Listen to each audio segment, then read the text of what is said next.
Alhamdulillah nahmaduhu wa nasta'inuhu wa nastaghfiruh wa na'udzu billahi min shururi anfusina wa min sayyiati a'malina may yahdihillahu fala mudilla lahu wa may yudlil fala hadiya lahu asyhadu an la ilaha illallah asyhadu anna muhammadan abduhu wa rasuluh. Allahumma salli ala sayidina Muhammad wa ala alihi wa ashabihi ajma'in. Okey, sebab hari ni tak ramai, rasanya kita boleh macam informal sikit. Jadi macam kalau ada soalan yang apa ataupun ada pandangan ni boleh terus cakap. Tapi disebabkan topik ni topik baru, mungkin sebahagian orang dia tahu banyak sikit daripada orang yang lain. Kita untuk talk hari ni ataupun tak payah talk lah, perbincangan hari ni kita divide kepada dua. First kali waktu sesi pembentangan ataupun kira sharing lah. Dalam sesi pembentangan ni kalau ada soalan tu perlulah berbentuk clarification ataupun nak dapatkan penjelasan lah untuk faham lagi lah. Okey. Lepas tu bila dah habis sesi pembentangan, baru kalau ada soalan untuk pertikaian yang boleh membuka ke arah perbincangan yang lebih lanjut lah. Rasional dia sebab kalau kita tak faham lagi foundation tu, takut nanti foundation tu tak sampai dan perbincangan tu pun nanti akan berakhir dengan ketidaksampaian. Okey. Jadi setuju? Okey. Pertama syukur kepada Allah. Saya ingat hari ni dapat kongsi satu benda yang baru lah. Mungkin kat Mesir kalau nak bincang tentang isu ekonomi macam susah sikit Tapi ada satu benda yang kita perlu sedar, yang boleh dikatakan satu kebaikan ataupun advantage untuk orang di zaman kita ataupun generasi kita. Sebab kalau kita tengok generasi kita ni adalah satu generasi yang kita ada maklumat ataupun kita ada ilmu yang terlalu banyak sampai macam nak baca semua tak cukup masa, tak cukup tenaga, tak cukup effort lah untuk kita letak.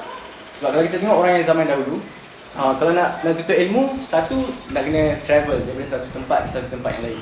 Lepas tu kalau dah travel, bila cakap tentang travel ni tentang isu duit, isu nak cari cikgu lagi dan sebagainya. So halangan untuk dapat ilmu tu sangat tinggi. Tapi orang zaman kita ni macam seolah-olah tak ada halangan. Macam dalam internet kalau nak cari buku macam terlalu banyak. Kalau buka YouTube nak dengar ceramah pun terlalu banyak. Dan semua terlalu banyak. Tapi masalah orang zaman ni, bila dah ada banyak, kita tidak gunakan dengan sebaiknya. Kenapa saya cakap tentang benda ni? Sebab saya rasa terutamanya di sini perkara ni adalah relevan. Sebab bila bercakap tentang ilmu yang tak ada kaitan mungkin dengan tak ada kaitan dengan kuliah ataupun tak ada kaitan dengan projek, maka macam tak ramai orang yang nak ambil buat usaha untuk belajar ilmu yang di luar bidang kita, termasuk diri saya sendiri lah. Dan saya suka nak bawa satu ayat Quran. Saya macam tersentuh sikit dan saya rasa mungkin relevan. Allah sebut dalam surah Al-Baqarah, innal ladzina kafaru sawa'un 'alaihim a anzartahum am lam tunzirhum la yu'minun khatamallahu 'ala qulubihim wa 'ala sam'ihim wa 'ala absarihim ghishawah wa lahum 'adzabun 'adzim. Kenapa saya rasa ilmu ni relevan? Ayat ni relevan sebab dia macam seolah-olah cakap, kalau orang kafir ni dakwah ke tak dakwah ke sama je kat dia orang. Okey. Dan ayat seterusnya Allah sebut fatamallahu ala qulubihim wa ala sam'ihim wa ala absarihim. Seolah-olah memberi indikasi walaupun dia ni ada hati, walaupun dia ni ada mata, walaupun dia ni ada telinga, tapi semua benda tu seolah-olah macam tak bagi manfaat kat dia orang. Okey. Kenapa benda ni relevan dengan isu yang saya cakap tadi? Sebab bila kita ada semua benda yang dah ada kat sekeliling kita, tapi kalau benda-benda ni tak mampu memberi manfaat kepada kita, maksudnya ada masalah dengan tiga benda yang disebutkan tadi. Sama ada ilmu tu ada tapi kita tak nak melihat, ataupun kita tak nak mendengar, ataupun kita dah lihat dan mendengar tapi kita tidak berfikir ilmu tu. Kita macam yang ni tak masuk bidang aku, ataupun yang ni tak masuk dengan cara aku berfikir, ataupun yang ni tak masuk dengan fikrah aku. Jadi kita tolak benda tu, maka ilmu tu tak bawa apa-apa manfaat kepada kita. Jadi macam sama je lah, ada ke tak ada ke. Kalau kita hidup zaman dulu ke zaman sekarang ke, ada ilmu tak ada ilmu ke, sama je. Jadi kita harap kita tidak masuk dalam golongan tu. Dan mudah-mudahan dengan tiga benda ni kita dapat jadi orang yang lebih baik. Okey, itu isu yang pertama saya nak cakap. Yang kedua, tak sini dulu. Sudah. Okey, yang kedua, kenapa kena belajar ekonomi? Kenapa saya rasa, okey, sekarang ilmu ni dah banyak. Kenapa relevan untuk seseorang tu belajar ilmu ekonomi? Pertama, lepas saya fikir dan saya renung, macam sebab saya belajar ekonomi sebab memang saya minat dan saya suka dan saya rasa ilmu ni boleh bagi bantuan kepada diri saya dan masyarakat. Tapi untuk orang yang mungkin bidang dia bukan bidang ekonomi, saya rasa saya nampak ada 3 sebab utama kenapa kita perlu belajar ekonomi. Yang pertama, education as an end, ataupun pendidikan sebagai sebagai matlamat. Okey. Kenapa benda ni relevan? Sebab kita hidup dalam dunia ni, kita tidak hidup dalam vacuum ataupun kita tidak hidup sorang-sorangan. Kita tak hidup. Maksudnya kita hidup dengan masyarakat, kita ada interaksi dengan kita punya alam sekeliling. Dan termasuk dalam alam sekeliling yang berada di sekeliling kita ni adalah ekonomi. Sebab bila cakap tentang ekonomi ni, kalau nak sebut macam benda-benda yang besar, dia banyak benda-benda yang kecil yang kita tak perasan. Tapi benda yang besar mungkin dalam sudut percukaian contohnya. Bila ada isu Malaysia naikkan tax ataupun tukar tax GST daripada SST, maka itu isu yang berlaku yang memberi impak kepada diri kita sendiri. Isu lain mungkin dari sudut kemiskinan ataupun inequality, ketidaksamarataan dari sudut kewangan ataupun kekayaan. Jadi isu ni adalah isu yang berlaku dekat sekeliling kita. Tapi cuba bayangkan kalau kita hidup dan kita tak ambil tahu langsung apa yang berlaku dekat sekeliling kita. Contohnya macam benda tu jadi lah. Macam contohnya kalau kita nak beli baju, kita main beli je. Kita tak tengok kain tu jenis apa. Kita tak tengok bila nak pakai baju ni apa semua. Kita macam tak kisah. Biarlah benda ni jadi. Jadi ke tak jadi ke, yang penting aku hidup selesa, dah cukup. Okey. Maka kegagalan untuk memahami perkara sekeliling ni, satunya dia akan menyebabkan kemunduran kepada diri kita sendiri. Sebab bila kita dapat satu ilmu, maka dengan ilmu tu kita dapat gunakan ilmu tu untuk memajukan diri kita sendiri. Betul? Contohnya kalau kita tahu tentang jenis-jenis kain, kita tahu yang mana berkualiti, yang mana tak berkualiti. Kita boleh pilih yang berkualiti dan tinggalkan yang tak berkualiti. Dengan pilih yang berkualiti tu kita dapat benefit lah untuk diri kita. Begitulah juga dengan ilmu ekonomi. Sebab ekonomi ni bermula daripada household ataupun rumah tangga, ataupun dia mula dengan satu yang kecil, iaitu diri kita sendiri, macam mana kita interaksi dengan kita punya alam sekeliling, kemudian keluarga, kemudian masyarakat dan mungkin negara.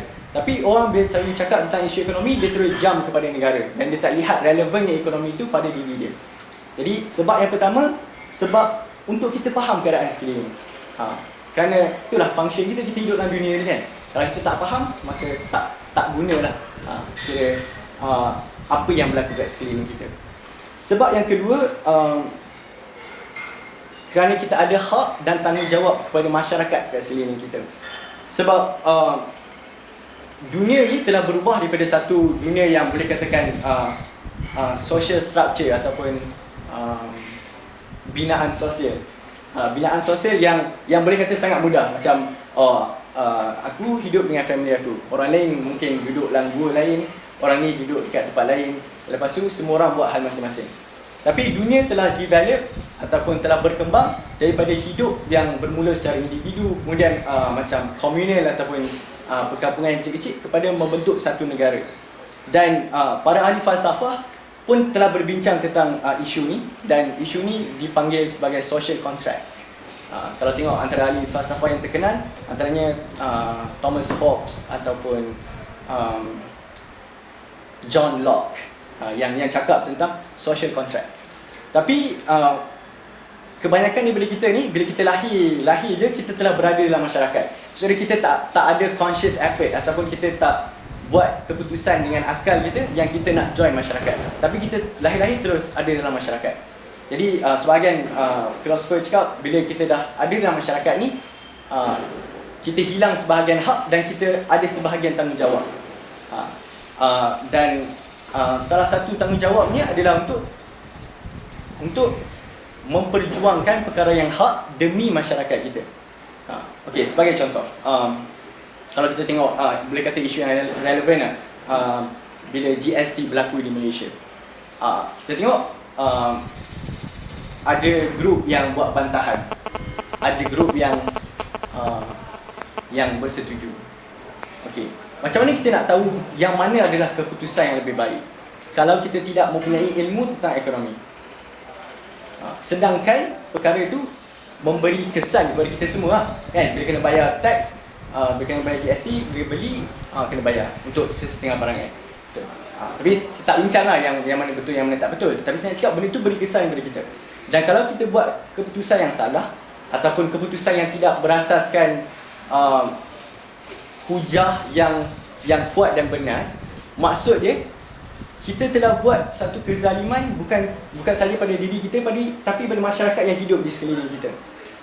Sebab perkara itu dalam masa yang sama termasuklah keputusan kita sendiri. Tambah lagi bila kita hidup dalam dunia demokrasi, semua orang ada satu vote dan sebagainya. Kegagalan untuk buat keputusan yang baik itu memberi kesan kepada keseluruhan masyarakat. Jadi sebabkan kita hidup dalam masyarakat, maka menjadi tanggungjawab kita untuk memahami ilmu-ilmu kemasyarakatan, dan salah satunya adalah ekonomi. Sebab yang ketiga,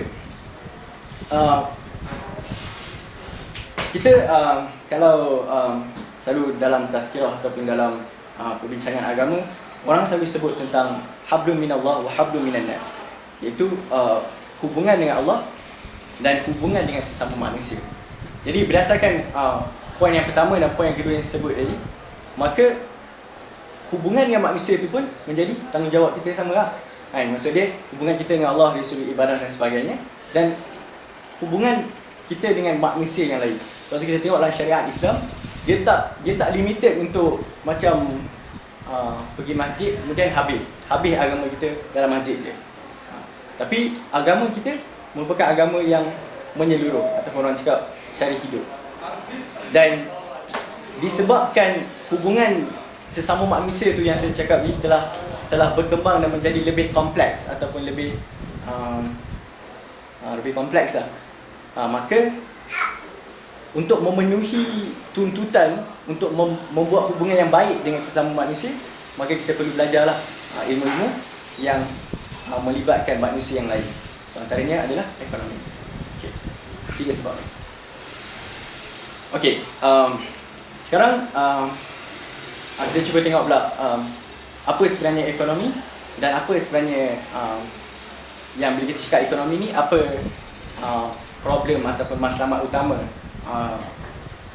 ekonomi ini, disiplin ekonomi ini diwujudkan. Okey, bila selalu kalau kami dekat kelas ataupun kelas ekonomi, dia akan fokus kepada 2 masalah yang utama. Yang pertama, unlimited want ataupun kehendak dan keinginan yang tidak terbatas. Maksud dia, seorang manusia ni pertamanya kita ada keinginan kita. Dan keinginan tu boleh dikatakan terhad lah. Maksud dia yang selalu disebut adalah 3 yang utama: pakaian, tempat tinggal dan makanan. Dan boleh dikatakan benda tu terhad. Maksud dia kalau kita dah dapat minimum amount yang kita perlukan untuk survive ataupun untuk hidup, maka kehendak tu, kira needs tu dipenuhi, keperluan tu dipenuhi. Akan tetapi keperluan ini juga, yang 3 ni boleh jadi kehendak bila mana kira orang nak lebih daripada apa yang diperlukan lah. Contohnya makanan, contohnya ni nak dekat bulan puasa ni, orang nak macam satu meja penuh kan. So daripada keperluan dia menjadi kehendak. Okey, dia kira tak limited lah keperluan tadi. Dan juga kita ada kehendak yang tidak terbatas. Maksud dia orang ni dia nak lagi banyak dia dapat, lagi bagus. Kalau duit lagi banyak, lagi bagus. Kalau kereta lagi banyak, lagi bagus. Kalau rumah lagi banyak, lagi bagus. Okey, tu assumption yang pertama dalam ekonomi ni. Dan kalau kita tengok dalam dunia ni, benda tu boleh dikatakan relevan. Okay, benda tu boleh dikatakan relevan. Boleh dikatakan orang yang duduk dalam dunia ni dia memang ada unlimited wants. Dia nak lagi banyak benda tu, dia kata dia rasa lagi bagus. Okay, masalah yang kedua. Kenapa yang kedua ni sangat penting. Dipanggil limited resources. Iaitu kita ada sumber yang terhad. Sebabnya, cuba kalau kita fikir kalau kita ada satu sumber yang tak terhad, maksud dia apa yang kita nak kita boleh dapat. Jadi benda ni tak ada problem lah. Kira ekonomi ni tak perlu wujud. Sebab apa yang kita nak kita dapat.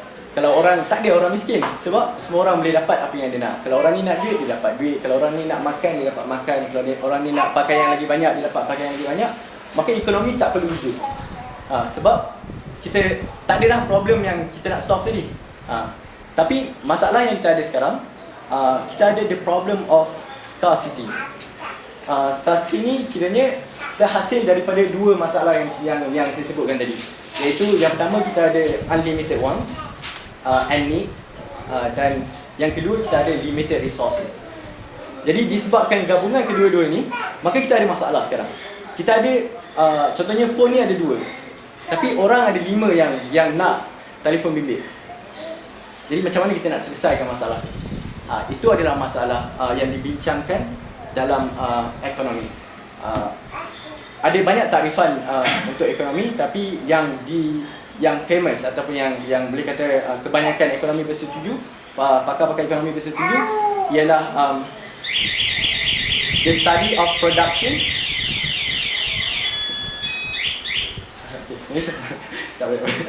Okay. Yang kebanyakan para pakar-pakar ekonomi bersetuju ialah the study of production and allocation of resources. Iaitu penghasilan, production, and allocation, dan pembahagian resources. Jadi contohnya kalau kita ada sumber mineral kita banyak ni, ataupun duit kita banyak ni, berapa banyak kita nak hasilkan? Okay, berapa banyak kita nak hasilkan, dan banyak mana yang kita hasilkan ni, macam mana kita nak bahagikan kepada orang awam ataupun kepada manusia ataupun human beings atau animals dan sebagainya. So ekonomi ialah the study of production and allocation of resources, ataupun pembuatan dan pembahagian resources.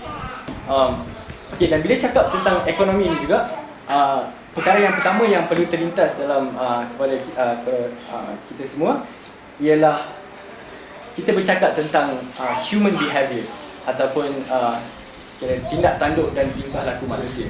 Sebab masalah tu terjadi sebab kita sendiri kita nak benda yang dikatakan unlimited wants and needs. Kita nak benda yang terlalu banyak dan boleh dikatakan macam nafsu yang tidak dapat dipuaskan, lebih kurang macam tu lah. Okay. Dan tu masalah yang boleh kita kata jelas lah dalam dunia ni. Kalau kita tengok macam orang kaya adalah orang kaya yang mendermakan harta dan sebagainya, tapi kebanyakannya berlumba untuk jadi lebih kaya. Dan dalam masa sama kesan daripada tu, bila orang kaya dah ada banyak resources dekat dia, maka resources tu sebab terhad, yang dapat ke orang miskin sedikit. Kalau kita tengok pada skala yang lebih besar, kalau kita tengok negara pun berlumba-lumba untuk GDP naik, kan. GDP tu kira income untuk negara tu lah. Bila income tu kiranya dia punya resources lah. Negara berlumba-lumba untuk dapat GDP yang lebih tinggi. Kalau kita tengok, kalau Najib dapat bentang, kalau GDP naik memang sangat bangga. Kalau kat Malaysia naik setiap tahun purata lebih kurang 5%. Jadi kalau naik tu kira satu kebanggaan, dan menunjukkan masalah tu sebenarnya wujud. Maksud dia satu boleh want and need yang tidak dapat diterhadkan ataupun disatisfykan. Sorry kalau ada word yang tak dapat dalam bahasa Melayu. Okay, jadi itu masalah dia ekonomi. Okay, clear. Kalau ada soalan, clarification apa semua, terus tanya. Kalau macam tak clear ataupun tak faham, terus tanya. Okay. Jadi kalau to clear, sekarang saya nak bawa semua untuk menjelajah dalam dunia ekonomi. Kita tengok sikit sebahagian economic history yang relevan ataupun yang penting, titik-titik penting dalam sejarah ekonomi untuk kita faham kenapa sebahagian idea terhasil daripada para ekonomi. Okay, So yang pertama kita mulakan dengan graph ataupun graph income, world income. Okey sikit.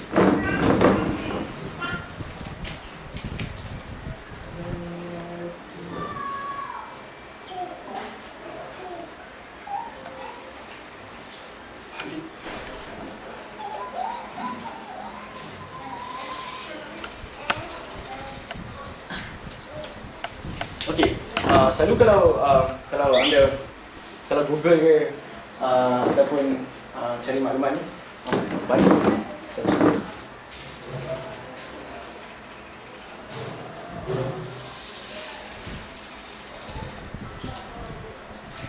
Boleh cari kan maklumat ni dalam Google. Economic history ni orang kata paling senang lah nak faham sebab dia ada 3 fasa je yang penting. Okay, fasa yang pertama dipanggil Malthusian era. Cara dia MAL.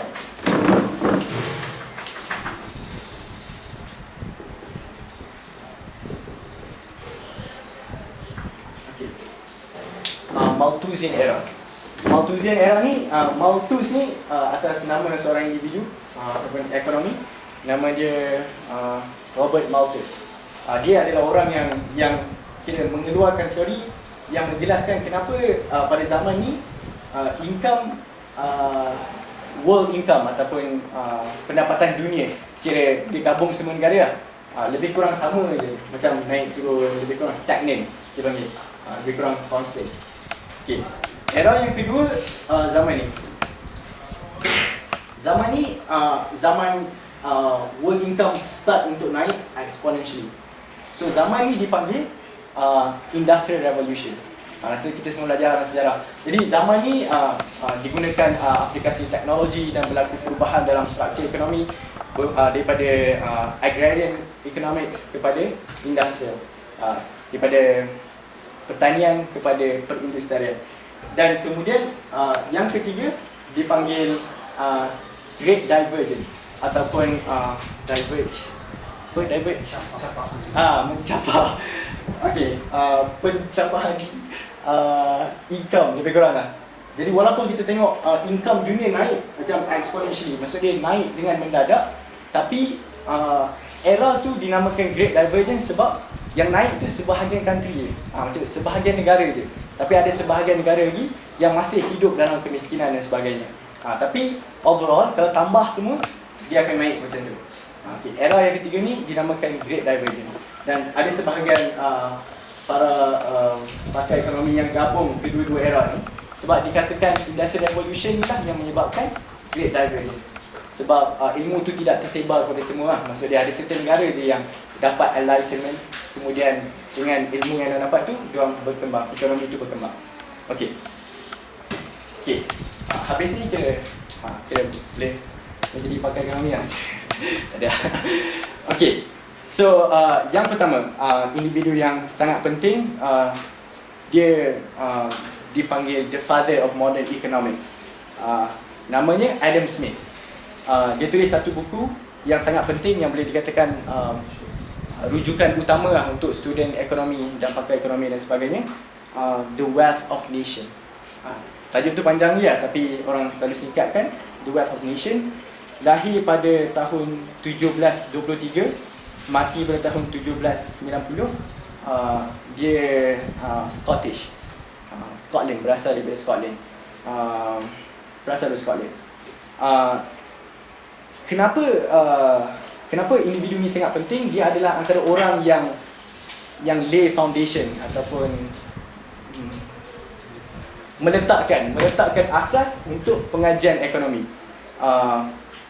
Dan antara benda yang sangat penting yang disebut adalah the concept of the invisible hand ataupun tangan gaib. Dan tangan gaib ni seterusnya nanti kita akan tengok dia akan boleh dikatakan perkara tool yang paling utama dalam capitalism ataupun free market economy. So sistem yang berasaskan free market, kalau orang tanya macam mana boleh dapat free market itu semua, dia akan berkait rapat dengan the invisible hand. Maksudnya tangan yang gaib. Okey. Dan antara perkara yang disebut, dia kata walaupun setiap individu dalam free market economy dia apa yang dia nak adalah kebaikan untuk diri dia sendiri je. Kira pursue our own interest. Kita bila kita buat sesuatu, kita cuma nak apa-apa yang baik untuk diri kita. Tapi bila digabungkan semua individual interest ataupun personal interest ni kepada aggregate interest, kita akan dapat kesan yang terbaik untuk masyarakat. Walaupun individu tu tak nak pun kesan tu kepada masyarakat. So disebabkan perkara itu, jadilah The Invisible Hand ni satu tool yang baik untuk masyarakat. Maka lahirlah boleh dikatakan telah dijelaskanlah satu sistem yang dinamakan free market economy. Okay, saya terangkan sikit macam mana bentuk. Sure.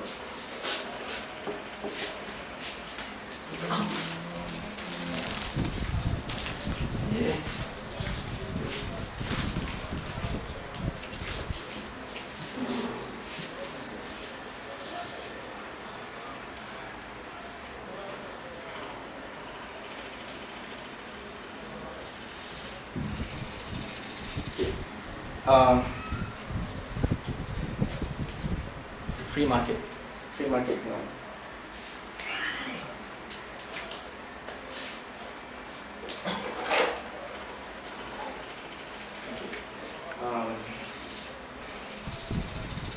Price, quantity, harga, jumlah. Okey. Ni cuba bayangkan dalam dunia ni kira ada dua camp ataupun dua group. Satu producer, orang yang mengeluarkan, pengeluar. Dan satu lagi consumer, iaitu orang yang orang yang makan lah, kira bukan orang yang makan, orang yang membeli. Okay. Orang yang membeli. Jadi okey. Kalau kita orang yang producer ataupun orang yang pengeluar, okay, bila contohnya harga kosong, berapa banyak yang kita nak keluarkan? Mungkin tak ada ataupun mungkin sangat sedikit, bergantung pada kos. Tapi semakin harga meningkat, jumlah yang kita nak keluarkan semakin banyak. Okay, logik tak? Sebab contohnya kalau harga tu makin mahal, jadi kita nak jual lagi banyak sebab bila kita jual lagi banyak, kita dapat lagi banyak untung. Okay, ni very simplified question ni. Kita macam kalau kita belajar dia macam kompleks sikit. Tapi simplified question boleh dikatakan kalau harga lagi banyak, maka kita nak produce lagi banyak sebab kita dapat lagi banyak untung. Okay? Yang ni asas dia tadi yang kita cakap tadi, unlimited want. Sebelum tu, sekejap kita berhenti dari sini. Bila cakap unlimited want and needs ni, dia juga boleh dikaitkan dengan satu teori falsafah utilitarianism yang boleh dikatakan dipopularkan oleh John Stuart Mill. Dia cerita tentang keinginan the greatest good for the greatest number. So untuk dapat dia saja. Sekali yang konsep invisible hand tu. The invisible hand. Kalau masukkan sekali dalam penerangan ni, okey. Okey. Invisible hand. Okey, kita ulang balik tadi. Dia cakap tentang unlimited wants and needs. Dia ada kaitan dengan satu konsep falsafah. Dia dalam kalau baca dia akan masuk dalam moral ethics. Dipanggil utilitarianism. The greatest good for the greatest number. So dia akan buat sesuatu yang dibuat kalau dapat memberi the highest utility, ataupun ada orang yang equate utility tu dengan happiness. Ada yang equate utility tu dengan money dan sebagainya. Tapi yang dapat bagi pulangan yang terbesar, maka itu adalah a morally justified action, ataupun satu perbuatan yang morally justified dapat morally justified, kira macam bermoral lah, satu perbuatan yang bermoral. Okay, itu asas kepada unlimited wants ni. So kalau dia nak dapat untung lagi banyak, tu kira bermoral lah. Kira tu tak apa, tu kira hak dia. Dan Dan Adam Smith dia akan buktikan yang dengan buat macam tu dia akan bagi the greatest good kepada society. Society ni akan untung. Okey, jadi kita cakap tentang pengeluar tadi. Jadi pengeluar, ada sebahagian pengeluar yang lebih efisien ataupun dia dapat keluarkan sesuatu dengan harga yang lebih murah. Kan? Jadi bila mana harga tu melebihi cost of production ataupun cost untuk buat kos pembuatan, maka dia akan jual lah barang tu. Okey. Dan bila mana harga tu semakin tinggi, maka dia nak jual lagi banyak sebab dia dapat keuntungan. Okey. Jadi kita akan dapat satu graf yang macam ni. Okey, kita ambil satu contoh. Contohnya kita ada seorang peniaga yang dia jual something dengan harga RM5. Kalau harga tu dekat sini pada RM10, jadi dia nak jual lagi banyak, dia akan jual banyak ni. Sebab dengan keuntungan yang tinggi, dia dapat duit lagi banyak, jadi dia boleh produce lagi banyak. Okey. Ini dari segi supplier. Supply. Okey. Yang kedua, kita ada juga orang-orang yang membeli ataupun pembeli. Okey, konsep pembeli ni harga murah, beli lagi banyak. Yang ni rasanya lagi dekat dengan kita. Contohnya bila ada jualan akhir tahun ataupun jualan hari raya, ataupun kalau kat sini mungkin kalau relevan macam kitab yang murah kan. Jadi orang semua pergi kedai, dia akan beli lagi banyak. Waktu tu dia nak beli semua. Kan? Disebabkan harga yang murah. Sebab bila kita dapat harga yang murah, kita rasa macam harga ni berbaloi dan bagi keuntungan pada kita. Okey. Jadi kalau dapat lagi murah, kita nak beli lagi banyak. Beli lagi banyak ni kira tak sebenarnya satu benda lah. Kira maksud dia banyak benda pun tak kisah. Kira semua masuk sekali lah. Kita nak beli lagi banyak. Jadi kita akan ada satu graf yang macam ni. Jadi harga makin murah, kuantiti makin banyak. Okey. Jadi yang ni waktu ni lah yang dikatakan datangnya invisible hand. Maksud dia tak ada siapa pun yang nak tentukan berapa harga ataupun berapa kuantiti. Kita tak perlukan kerajaan, kita tak perlukan orang atas untuk letak okey, kita nak jual harga ni, barang ni kena harga ni. Kuantiti produce kena banyak ni. Tak ada orang. Tapi dia seolah-olah terjadi dengan automatik ataupun seolah-olah ada tangan gaib yang menentukan harga dan kuantiti barangan. Inilah yang dikatakan invisible hand. Tapi tak dia pun invisible hand, tapi dia datang daripada aggregate interest of individual lah. Maksudnya semua individu dia nak jual berapa banyak, dia nak beli berapa banyak, akhirnya kita dapat ni. Maka kita dapat satu harga ni dan kita dapat kuantiti banyak ni.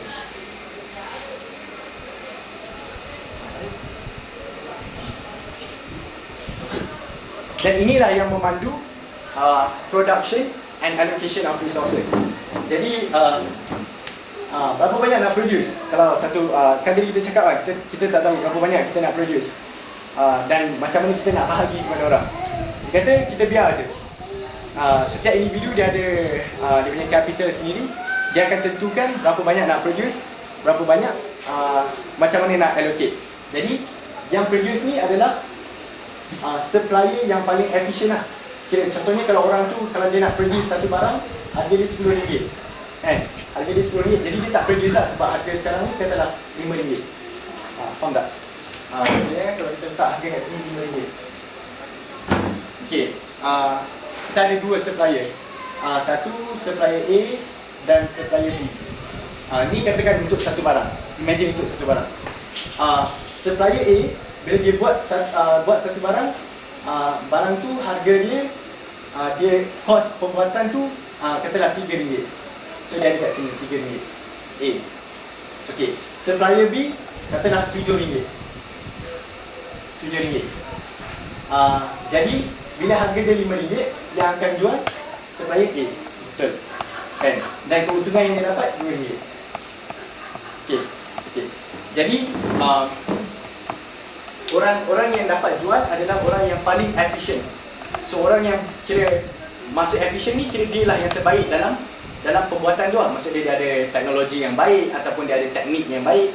So dia dapat buat dengan harga yang paling murah. Okey, betul kan? Sebab tu harga dia rendah.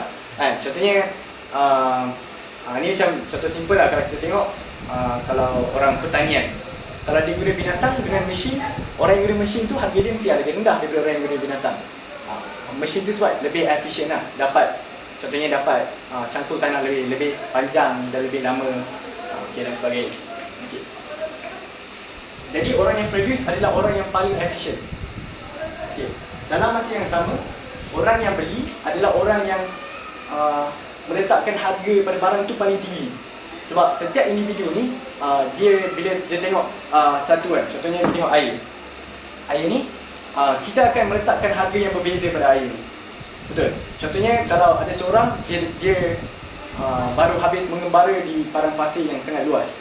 Bila dia tengok air ni, dia akan nak beli dengan harga yang lebih tinggi daripada orang yang baru minum 2 cawan air. Betul tak? Faham tak? Sebab dia ni dahaga. So bila dia minum air ni, dia dapat kebahagiaan yang lebih tinggi daripada orang yang baru minum 2 cawan air kan, dah penuh air dalam perut, lepas tu nak minum 1 lagi cawan. So dia akan letak harga yang rendah. Okay. Jadi cuba bayangkan, A ni adalah orang yang dahaga, dan harga yang dia letakkan katalah di sini. A ni ada kat sini. So dia nak beli dengan harga katalah RM7. RM7. Dan B ni orang yang tadi baru minum 2 cawan air. So dia pun yang tiga ni macam boleh lah kalau nak minum, tapi kalau boleh tak nak minum lah, macam tu lah. So harga yang dia letak katalah RM3. Jadi siapa yang akan dapat air? Sebab dia jual pada harga RM5, yang akan dapat air adalah orang yang value benda tu pada RM7 lah. Sebab okay, kos ni RM5, aku value RM7, so aku untung RM2, aku beli lah. Tapi untuk orang yang value pada harga RM3, kos tu harga aku nak beli RM5, tapi aku rasa benda ni sepatutnya RM3 je, jadi kita tak beli lah. Okay. Jadi orang yang dapat barang ni adalah orang yang paling nak benda tu. Kiranya orang yang paling happy, yang paling nak benda tu, dia akan dapat barang tu. Okay, jadi cuba kita macam try fikir sikit tentang konsep. Jadi kita ada lah price and quantity. Okay, tu datang dari invisible hand. Okay, sekarang ni saya nak buktikan. Saya macam kalau saya berfikir secara kapitalism ataupun orang yang kira berdasarkan free market economy, kenapa benda ni paling efisien? Tapi jangan kata saya kapitalis lah. Saya semua nak buktikan je lah. Menurut pendapat kapitalis, ni lah sebab dia kenapa dia paling efisien. Pertama, kita ada orang yang produce, orang yang paling efisien dalam ekonomi tu. Contohnya dalam ekonomi tu kita ada orang yang terror buat kasut. Jadi orang yang terror buat kasut ni, dia akan buat kasut lah, sebab dia paling terror buat kasut kan? Jadi bila letak satu harga, orang ni yang paling efisien buat kasut, jadi dia akan buat kasut. Orang ni mungkin dia tak terror buat kasut, tapi dia terror buat baju kan? Jadi orang-orang ni yang dalam harga dia lagi tinggi, dia akan buat kasut, tapi sebab harga dia rendah, sekarang ni dia dah tak ada kerja. Bila dia dah tak ada kerja, dia cakap, aku dah tak ada kerja sekarang. Jadi sebab aku tak ada kerja, aku nak buat baju. Bila dia buat baju, tiba-tiba dia tahu yang dia ni terror buat baju rupanya. Sebab dia paling efisien dalam society tu untuk buat baju. Jadi sekarang daripada keinginan untuk buat kasut, dia akan pindah untuk buat baju. Okey, faham tak? Maksudnya kita ada producer yang paling efisien dalam society tu untuk mengeluarkan. Okey, faham? Clear? Okey. Yang kedua, kita ada consumer. Consumer ni orang yang letak value yang paling tinggi lah. Contohnya tadi kita ada orang yang dahaga kan? Dia letak value yang paling tinggi sekali dekat air tu kan? Jadi kita ada juga orang yang macam nak tak nak macam aku ni kalau dapat air ni macam baru agak lah, tapi kalau tak dapat pun okey. So dia letak letak 3 gini kan? Lepas tu, jadi orang yang dapat beli ni adalah orang yang bila dia dapat barang tu, dia lah orang yang paling bahagia sekali dalam ekonomi tu. Relatif tu ataupun dengan compare kepada orang yang tak nak sangat ni. Kalau kawan ni dapat macam dia tu ya. Tapi kawan ni dapat, dia orang yang paling bahagia. Jadi kawan ni mungkin dia tak nak beli makanan, mungkin dia tak nak beli minuman, tapi dia nak guna duit itu untuk beli makanan. Dan bila dapat makanan, dia lah orang yang paling bahagia sekali. Jadi duit tu tidak digunakan untuk beli benda yang tidak bawa kebahagiaan. Dia akan gunakan untuk beli benda yang paling bawa banyak happiness untuk dia ataupun increase utility. Okey. Berdasarkan benda ni, boleh dikatakan bila kita ada free market economy, maka kita dapat satu production and allocation resources yang boleh dikatakan paling efisien. Kita tak perlu pun siapa-siapa untuk tentukan. Tak perlu kerajaan nak cakap, oh kau adalah orang, kau lahir-lahir jadi tukang kasut, jadi kau akan buat kasut. Sebab kerajaan pun tak tahu siapa yang paling efisien. Okay. Jadi dalam bilik ni berapa banyak yang rasa kapitalisme paling bagus. Ada orang yang berubah fikiran lah. Okay. Okay, ni yang pertama lah. Tapi saya tak cerita lagi kelemahan dia. Saya cuma nak bagi macam overview je. Sebab saya rasa macam kelemahan ni dia panjang lah. Dan kalau dapat cari sendiri macam untuk kita sendiri justify diri kita lah. Tapi yang kita orang belajar, okay, ni konsep dia. Ni konsep kapitalisme lah. So kita tak perlukan tangan, mana-mana tangan yang perlu kontrol lah. Dia cakap tangan ni sebenarnya macam kerajaan lah. Dia cakap kerajaan decide, okay, kawasan ni buat kain, kawasan ni buat baju, buat kasut, kawasan ni ajar anak-anak, kawasan ni buat kereta. Tak ada, dia tak ada tangan-tangan tu. Dia terhasil dengan kehendak individu yang nak dapatkan the greatest utility untuk diri dia sendiri. Dan kesannya adalah the greatest utility for the society. Okay, itu kapitalisme. Okay, dan dalam masa yang sama itulah menceritakan sedikit tentang konsep, antara konsep terpenting dalam the wealth of nation. Okay. Okay. Tadi kita ada sebut sedikit tentang Malthusian era kan. Cukup dengan air ni. Cukup. Saya dapat the greatest utility dengan air ni. Cukup, jangan risau. Okay, tadi kita ada sebut tentang Malthusian era kan. Macam ada siapa-siapa tertanya, kenapa zaman tu macam naik turun kan. Macam lebih kurang stagnan. So, antara pakar ekonomi yang menjelaskan tentang fenomena tu, nama dia Robert Malthus. Dan buku yang terkenal yang ditulis oleh Robert Malthus ni, tajuk dia An Essay on the Principle of Population. Karangan tentang prinsipal populasi. Kalau translate dalam PM diterbitkan pada tahun 1798.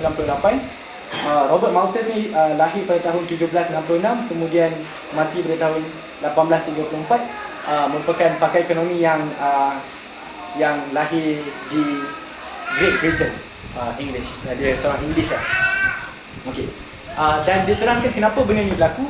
Dia namakan macam fenomena tu sebagai Malthusian trap ataupun perangkap Malthus. Okay. Macam mana dia explain? Dia cakap bila kita cakap tentang supply ataupun bila kita cakap tentang national income, berapa banyak resources yang kita ada, berapa banyak production yang kita boleh buat, dia ada kaitan dengan population. Okay. Tetapi contohnya bila kita ada peningkatan dalam production, peningkatan tu berlaku secara arithmetic ataupun macam kita dah ada, contohnya kita ada 1 jam, dia meningkat kepada 2 jam, kepada 4 jam, kepada 8 jam. Arithmetic series. Kalau ingat lagi dulu kita belajar dekat sekolah tu. Okay, arithmetic. Tapi bila cakap population ni dia kata meningkat secara geometrik ataupun exponential lah. Ada yang cakap geometrik, ada yang cakap exponential. Maksudnya bila berlaku sedikit peningkatan dalam production di sesebuah negara, populasi tu akan meningkat dengan mendadak. Okey, populasi akan meningkat dengan mendadak. Sebab bila orang lagi senang, jadi dia dapat lagi banyak anak, waktu anak kira populasi tu akan lebih ramai. Dan bila berlaku populasi yang lebih ramai, yang melebihi jumlah production yang sedia ada sekarang ni, jadi adalah orang-orang yang tak dapat makan dan sebagainya. Dan dia kata disebabkan tu, maka dia akan jatuh balik. Dia ada orang-orang yang mati apa semua. Orang-orang ni penting sebab apa? Bila kita ada lagi ramai orang, maksudnya kita ada lagi ramai labor. Labor tu adalah salah satu resources, kan? Selain daripada macam mineral ataupun selalu kalau ekonomi dia cakap tentang resources, kita akan cakap tentang 4 benda. Satu, labor. Lepas tu natural resources ataupun mineral dan sebagainya. Ketiga, entrepreneur ataupun orang-orang bisnes. Orang-orang yang macam dia buat satu idea yang baru. Dan yang keempat, capital ataupun machinery dan sebagainya, capital. Okey, tu empat bila kita cakap resources tu lah. Maka populasi itu pun adalah salah satu daripada resources. Kan? Macam orang tu pun salah satu resources. Kalau kita dapat guna semua orang untuk bekerja, untuk buat production, maka production tu akan jadi lebih banyak. Tapi disebabkan itulah macam makanan tak cukup dan sebagainya, maka dia macam seolah-olah terperangkap dalam satu siri yang satu cycle lah. So bila lebih, lepas tu orang ni tak dapat makan dan sebagainya, mati balik. Tu mula balik. Okey, sekarang ada peningkatan production, population meningkat. Lepas tu tak cukup makan, mati balik. Lepas tu kita nampak satu series yang dipanggil Malthusian trap. Okey. Okey. Ada sebahagian pakar ekonomi yang mengatakan perkara yang sama masih berlaku di negara-negara mundur. Sebab kalau kita belajar demografik kan, belajar tentang populasi di sebuah negara, kita boleh nampak orang-orang kat negara mundur ni selalunya dia punya population dia lebih besar. Ni anak dia lagi banyak. Kalau kita pergi negara maju, kalau kita naik geografi dulu kalau pergi negara maju, anak dia macam seorang ataupun dua orang, dia amalkan family planning dan sebagainya. Dan dia banyak orang tua. Kalau negara mundur dia banyak baby. Orang tua dia tak sempat dan tua dah mati lah. Okey. Ada sebahagian pakar ekonomi yang mengatakan negara tu masih lagi miskin disebabkan Malthusian trap ni. Sebab bila ada sedikit peningkatan dalam production, lepas tu population meningkat dengan mendadak, lepas tu mati balik. Okey, macam ni. Malthusian trap. Okey, tapi nanti kalau nak dapat lebih lanjut baca lah. Tapi saya nak cakap sebab benda tu kira ada dalam ekonomi isi, maka dia relevan lah untuk dibincangkan. Okey. Okey, zaman yang kedua tadi kita cakap tentang Industrial Revolution. Industrial Revolution. Industrial Revolution ni kalau kita ingat macam ceramah Syekh Ahmad tu yang 2 hari lepas, dia ada cakap tentang satu period yang dipanggil Enlightenment. Enlightenment ni macam orang dah start untuk belajar ilmu daripada negara Eropah kan, dia daripada zaman gelap, kemudian Renaissance dan sebagainya. Dia panggil era tu dipanggil Enlightenment. Ada perubahan dalam minda masyarakat, dia lebih nak ke arah ilmu, ada insentif untuk mengaplikasikan teknologi dalam pembuatan dan sebagainya. Maka lahirlah era yang dipanggil Industrial Revolution. Dan dia bermula dengan Agrarian Revolution dulu lah. Macam dia bermula dengan sektor pertanian, kemudian orang guna mesin dan sebagainya untuk improvekan productivity. Bila cakap improve productivity ni, maksudnya dengan jumlah resources yang sama, dia boleh produce quantity yang lebih banyak. Okay. Itu maksud productivity lah. Contoh yang paling senang, contohnya kalau kita ada seorang labor kan, dia kerja dia buat pen, kata buat pen. So sehari mungkin dia boleh buat 10. Sehari dia boleh buat 10. Okay?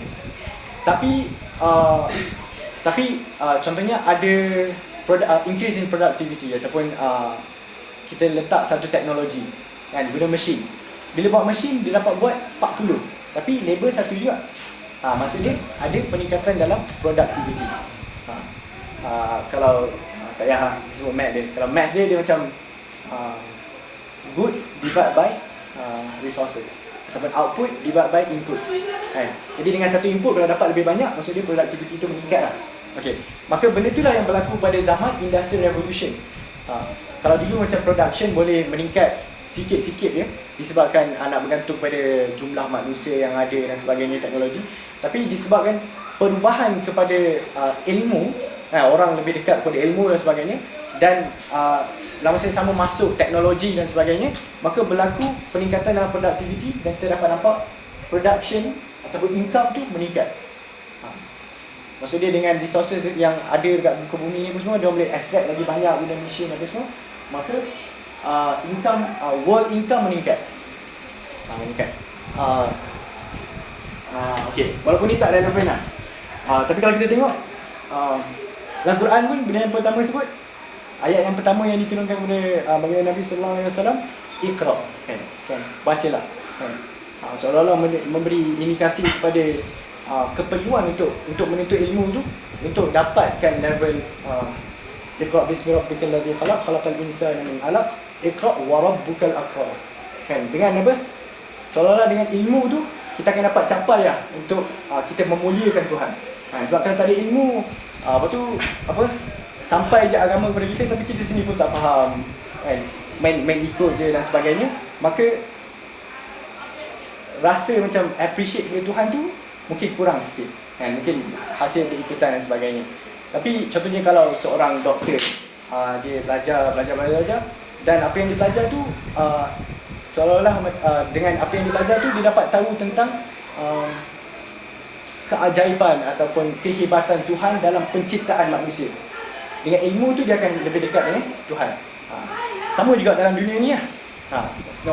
Dengan adanya ilmu ataupun budaya ilmu yang datang pada masyarakat Eropah dan dapat keluar daripada satu zaman yang dinamakan zaman gelap, zaman yang boleh kata sangat teruk bagi masyarakat Eropah, kepada satu zaman dipanggil Industrial Revolution yang boleh bawa kekayaan kepada orang, sehingga hari ini pun negara Eropah tu boleh dikatakan majoriti negara Eropah adalah lebih kaya daripada negara-negara lain di seluruh dunia. Sekarang kita tengok kalau negara yang pegang ekonomi pun Scandinavian countries macam Norway, Sweden, Finland, Denmark, termasuk juga negara-negara Europe yang lain, Germany, United Kingdom, Amerika Syarikat dan sebagainya. Dan dikatakan ini permulaan ni, sebab dia bermula di Eropah kan, Industrial Revolution. Itu lah pengajaran untuk kita, pentingnya ilmu untuk bawa perubahan kepada masyarakat. Okey, sekarang kita ada zaman Industrial Revolution. Tapi bila ada zaman Industrial Revolution ni, dia mengubah sistem kemasyarakatan. Sebab dulu mungkin seorang individu ni dia ada dia punya hamba, kan? So dia ada tuan dia suruh, ataupun dia ada golongan noble orang panggil, dalam sama ada slave, kan? So noble ni dia ada yang memiliki tanah dan sebagainya, lepas tu dia ada golongan slave ni yang bekerja untuk dia. So dia suruh slave ni buat katalah buat cucuk tanam semua, dengan makanan tu dia dapat, dia kongsi sama dia orang. Tapi bila datang Industrial Revolution ni, kita dah ada sistem society yang baru. Sekarang kita ada golongan kapitalis ataupun orang yang memiliki capital, ataupun orang yang memiliki duit ataupun teknologi, machinery. Dan yang kedua adalah golongan yang tidak memiliki itu, tapi dia bekerja untuk golongan kapitalis ataupun dipanggil worker ataupun labor. Diorang ni dia tak ada capital, dia tak ada mesin apa semua. Dan bila dia bekerja, dia dibayar gaji lah. Dia bekerja, dibayar gaji, dan hasil pekerjaan itu pun dia tak ada hak untuk hasil itu. Sebab dia dibayar gaji itu, kiranya hak tu ditarik daripada dia. Okey. Jadi kita ada golongan kapitalis dan golongan yang bekerja ni. Okey, berlaku pada lepas zaman Industrial Revolution. Industrial Revolution berlaku pada late 18th century hingga macam early 19th century. Okey. Jadi kita ada satu sistem masyarakat yang boleh dikatakan menindas. Sebab tadi kita cakap tentang keinginan individu untuk dapat kalau kapitalis dia nak profit yang lagi banyak, profit yang lagi banyak untuk dia. Kalau worker dia nak gaji yang lagi banyak. Tapi kalau consumer dia nak harga yang lebih murah, kan. Tapi sekarang ni masalah dia power tu ataupun economic power ataupun political power, economic power dan dalam masa yang sama political power terletak pada golongan kapitalis. Sebab diorang adalah orang yang ada duit dan diorang adalah golongan yang ada capital, ada machinery apa semua, kan. Kalau tak ada diorang, siapa yang production tu kira tak jalan lah, kan. Jadi worker ni adalah golongan yang tidak, boleh katakan tidak mempunyai power, tapi diorang adalah golongan yang ramai. Golongan yang ramai, kira ramai lah, ramai worker, tapi orang kapitalis ni tak ramai lah, ada beberapa orang tu. Jadi situasi yang berlaku, golongan worker ni boleh dikatakan ditindas lah. Gaji sikit, waktu kerja panjang, makanan tak cukup, suasana pekerjaan, tempat diorang bekerja tu tidak dijaga dengan baik lah, kira membahayakan dan sebagainya. Kenapa benda ni berlaku? Sebab kan kita nak dapat lebih banyak profit. Contohnya kalau kerja 5 jam mungkin dapat produce 5 buah handphone. Tapi kalau kerja 10 jam dapat 10 buah handphone. So kapitalis mesti okey, kau kerja lagi lama. kan. Dan dia pun tak nak spend lah untuk apa, untuk produk, untuk jaga keselamatan kerja ni. Sebab bila kita spend, kita punya profit hilang lah, dia termasuk dalam cost, kan. Okey. Bila situasi ini berlaku, boleh dikatakan worker ditindas, kehidupan tidak terjaga, yang kaya makin kaya, yang tak kaya makin kehidupan makin teruk, kan. Maka lahirlah seorang lagi kira very influential economist ataupun pakar ekonomi, ahli ekonomi yang sangat berpengaruh. Nama dia Karl Marx. Okay, Karl Marx lahir pada tahun 1818, mati pada tahun 1883, merupakan orang Jerman. Dan dia adalah orang yang mengasaskan komunisme, ideologi komunisme. Okey. Buku yang famous, The Communist Manifesto. Dan dia ni cerita, perkara utama yang dia cerita adalah benda yang dia lihat, iaitu class struggle. Sekarang ni kita ada dua kelas. Society ni terbagi pada dua. Satu golongan kapitalis, kan? Satu lagi golongan workers ataupun golongan labor. Kapitalis ni golongan minority, worker ni golongan majority. Dan berlaku macam satu pertembungan interest. Worker ni dia nak kehidupan yang lebih baik dan sebagainya, gaji yang baik, tak nak kerja lama-lama, nak ada rehat dan sebagainya. Tapi kapitalis ni dia nak profit yang lagi banyak, kan? Kalau dapat lagi banyak keuntungan, tu adalah lagi bagus lah untuk dia. Okey, berlakulah class struggle ataupun antara istilah yang Marx gunakan, dialectical materialism, ataupun satu macam thesis, antitesis.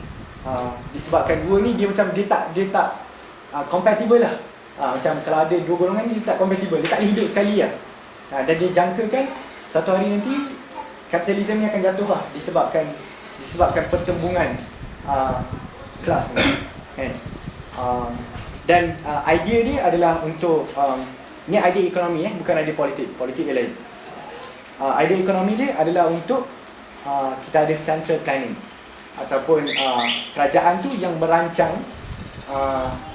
production and allocation of resources. Jadi kerajaan akan decide dah, okey, kita akan produce berapa banyak dan macam mana kita nak bahagikan kepada semua orang.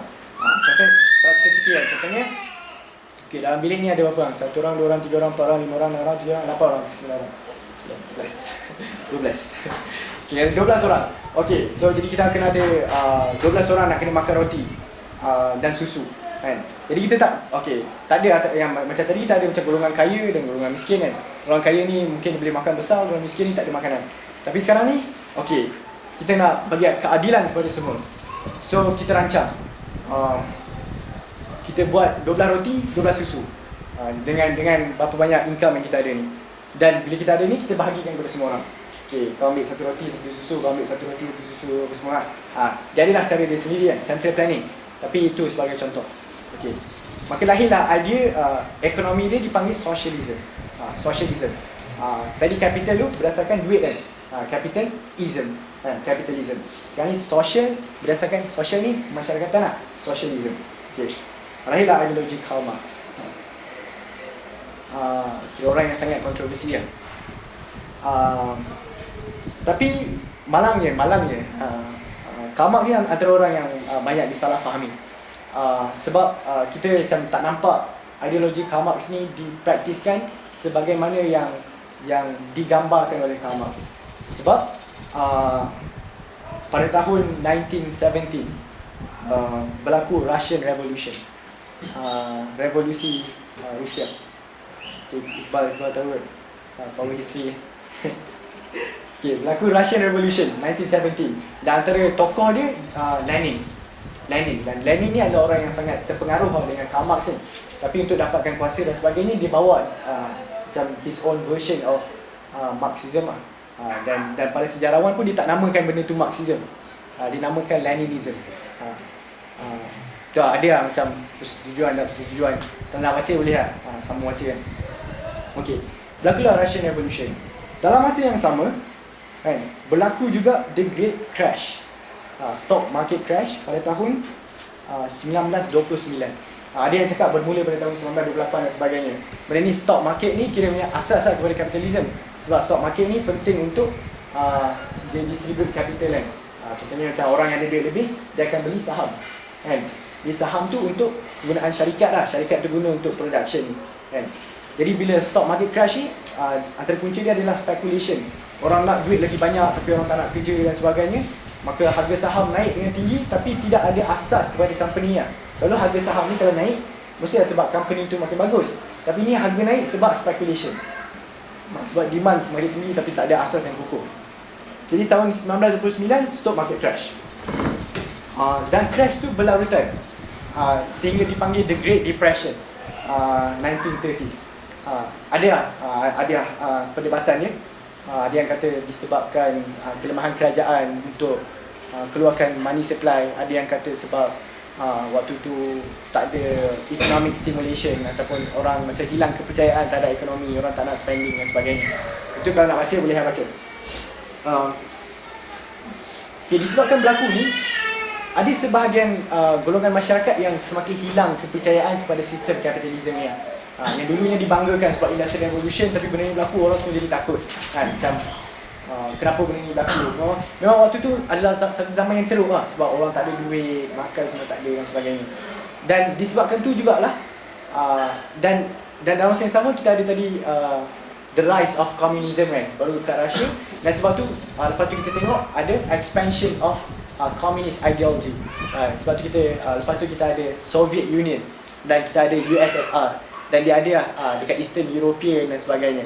Sebab orang semakin hilang kepercayaan kepada sistem komunisme dan sistem kapitalisme. Okey, salah satu sebab dia dan adalah sebab politik dan sebagainya. Itu tak masuk dalam perbincangan kita hari ini. Dan berlakulah Cold War. Cold War ni orang kata boleh katakan peperangan ideologi lah, antara kapitalis dengan demokrasi. Kalau politik, demokrasi, ekonomi, kapitalisme, free market dengan komunisme. Okay. Dan waktu period ni juga, waktu period The Great Depression ni pun dalam dunia kapitalis ada perdebatan yang macam sangat besar antara dua pakar ekonomi. Yang pertama John Maynard Keynes, yang kedua Friedrich Hayek. Keynes ni dia daripada Britain, dia British. Lahir 1883, mati 1946. Hayek daripada Austria-Hungary. Lahir 1899, mati pada tahun 1992. Hayek ni adalah orang yang percaya pada free market lah. Dia kata government tak perlu kacau dalam bidang ekonomi, sebab kita still ada the invisible hand. Dia akan berfungsi. Tapi Keynes ni cakap government dah kena masuk dalam ekonomi. Sebab waktu tu orang semua takut nak spending dan sebagainya. Jadi macam mana kita nak merangsang ekonomi tu? Government perlu spend money lah. Government perlu guna duit yang dia ada untuk menggalakkan production. Okay, contohnya kalau macam orang semua takut nak spending kan. Okay, jadi dalam bilik ni tak ada orang yang nak beli apa-apa. Tiba-tiba datang government. Government cakap, okay, mungkin Encik Anas boleh hasilkan satu kereta, government nak beli kan. Jadi bila Cik Anas hasilkan satu kereta, government beli, guna duit government dapat kereta tu. Sekarang ni Cik Anas dah ada duit kan. Jadi Cik Anas boleh guna duit tu untuk beli benda lain pula. Jadi maka terhasillah balik economic activity tu. Tu idea John Maynard Keynes. So dia kata, okay, government ni, okay, sekarang ni semua orang tengah takut kan, takut nak spending dan sebagainya. Jadi government perlu spend money. Bila ada spend money, kita akan bagi income kepada individu lah, kepada individu producer. Jadi bila producer tu dapat income, dia akan beli pada orang lain pula. Dia akan jadi consumer, dia akan dia beli pada orang lain semua. Jadi kita akan merangsang ekonomi. Hayek kata kita patut tinggalkan kepada market, kita guna interest rate dan sebagainya. Tapi itu lebih kompleks lah. Tapi ada dua individu ni, dan individu ni memang sangat famous, dan dua-dua dapat Nobel Prize dalam economics. Okay. Okay. Dan dalam masa yang sama wujud juga dunia komunis ni. Dia satu dunia yang berbeza lah, komunis dan kapitalis yang dipisahkan oleh Berlin Wall. Orang cakap pisah Berlin Wall lah. So Satu side kita ada Eastern European countries yang believe dengan central government. Okay, jadi berlakulah Cold War dan sebagainya, ada peperangan ideologi, buat senjata, dan benda tu berakhir pada tahun 1990. Ada yang cakap bermula pada late 1990s, macam 1889, 1890, waktu tu lah. Dan waktu tu juga Berlin Wall tu kira dimusnahkan, dijatuhkan. Dan dalam masa yang sama, ideologi komunisme tu macam semakin hilang. Kalau minat nak baca, boleh baca macam kenapa berlaku ideologi komunisme ni semakin tidak dipercayai. Antara sebabnya bila kita meletakkan semua kekayaan kepada kerajaan untuk kerajaan bahagikan, maka boleh berlaku corruption, kan? Boleh berlaku kerajaan ni macam dia guna duit tu untuk kepentingan diri dia sendiri. Satu. Yang kedua, seolah-olah macam kita kata kerajaan ni tahu semua, kan? Dia tahu siapa paling efisien, dia tahu siapa yang paling tak efisien dan sebagainya. So berlaku kejatuhan the fall of Soviet Union. Orang kata final dia pada tahun 1992. Okay. Dan kita ada ekonomi kita sekarang. Ekonomi kita sekarang kebanyakannya berpusat kepada kapitalisme. Tapi dalam masa yang sama, orang pun dah belajar daripada the Great Crash, dan kita ada stagnation pada 1970s. Jadi kebanyakan ekonomi yang wujud dalam dunia ni adalah campuran kedua-dua sistem, yang kita panggil mixed economy. Mix tu campur lah. Dia campur kapitalisme, campur dengan social planning, socialism. Tapi sekarang ni ada banyak model. Kalau Scandinavian country dia panggil Nordic model, ada welfare state, ada macam-macam lah. Yang tu boleh baca lah, tapi ada foundation ni kira dah boleh faham lah. Sekarang ni kita ada mixed economy. Ada orang yang lebih dekat kepada capitalism, kan? Ada orang yang lebih dekat kepada communism, lebih dekat pada social planning. Government banyak involved dengan state planning dan sebagainya.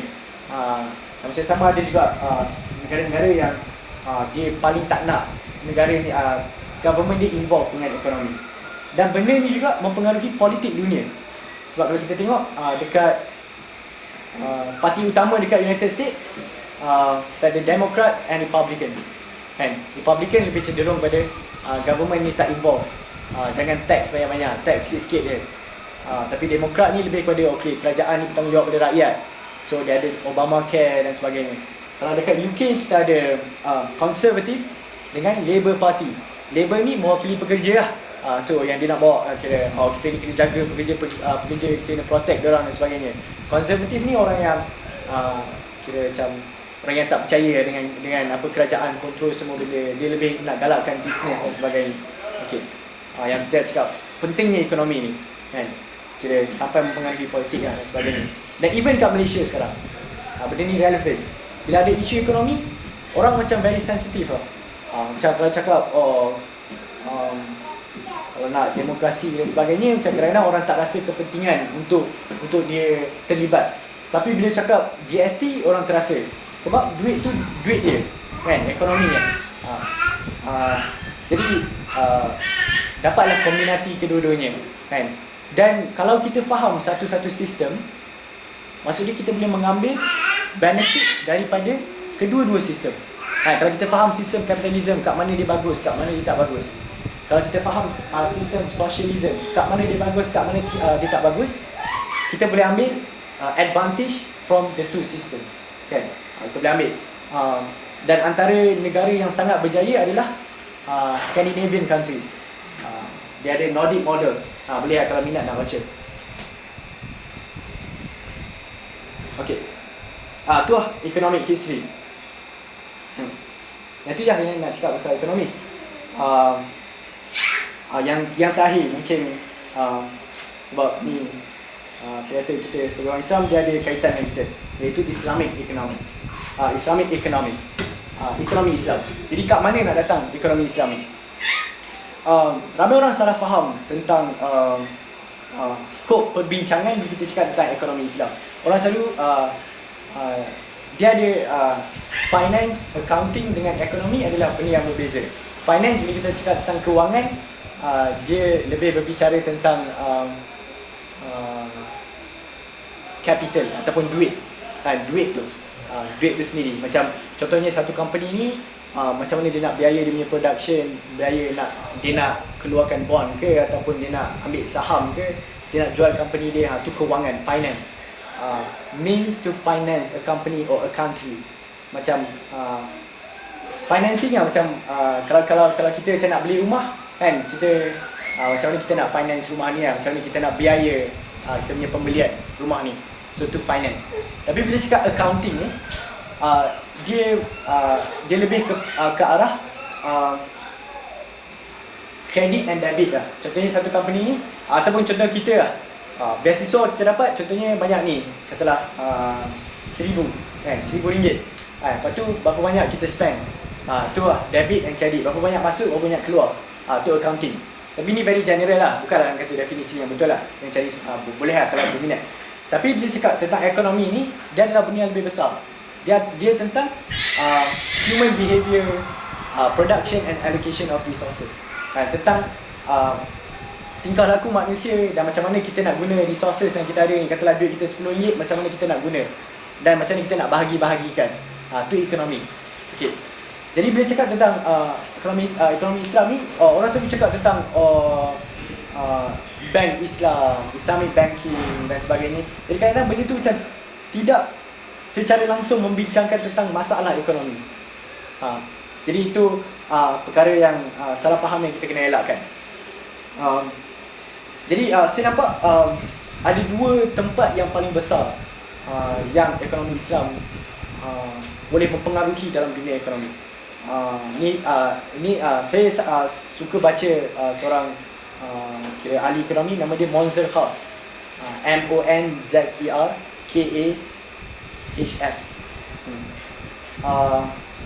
Dia sekarang tinggal di Amerika dan dia salah seorang tenaga pengajar di Qatar, Faculty of Islamic Studies lah. Seorang yang sangat popular di barat lah. Okay. Dan dia banyak bincang tentang ekonomi. Dia tak banyak dia banyak juga cakap tentang banking dan sebagainya, tapi dia punya specialization ni dalam Islamic economics. Dan itulah dalam perbincangan definisi Islamic economics ni, orang terbagi pada dua. Ada yang cakap Islamic economics ni adalah sebahagian daripada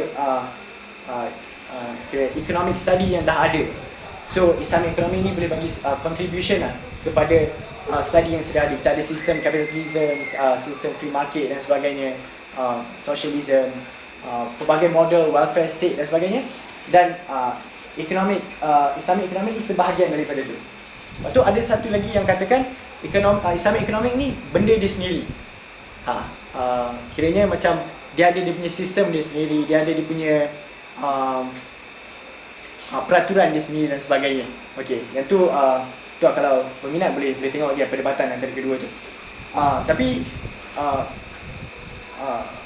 setakat ni berdasarkan bacaan dan sebagainya, saya lebih cenderung ke arah yang pertama.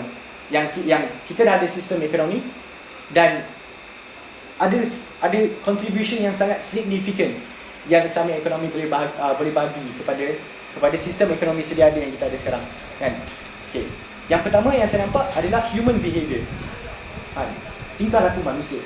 Sebab yang mewujudkan masalah tu pertama sekali adalah tingkah laku kita lah. Sebab kita ada keinginan yang tidak terbatas. Itu assumption lah, kira assumption dalam studi ekonomi ni. Ada keinginan yang tidak terbatas, dalam masa yang sama kita ada resources yang sangat limited.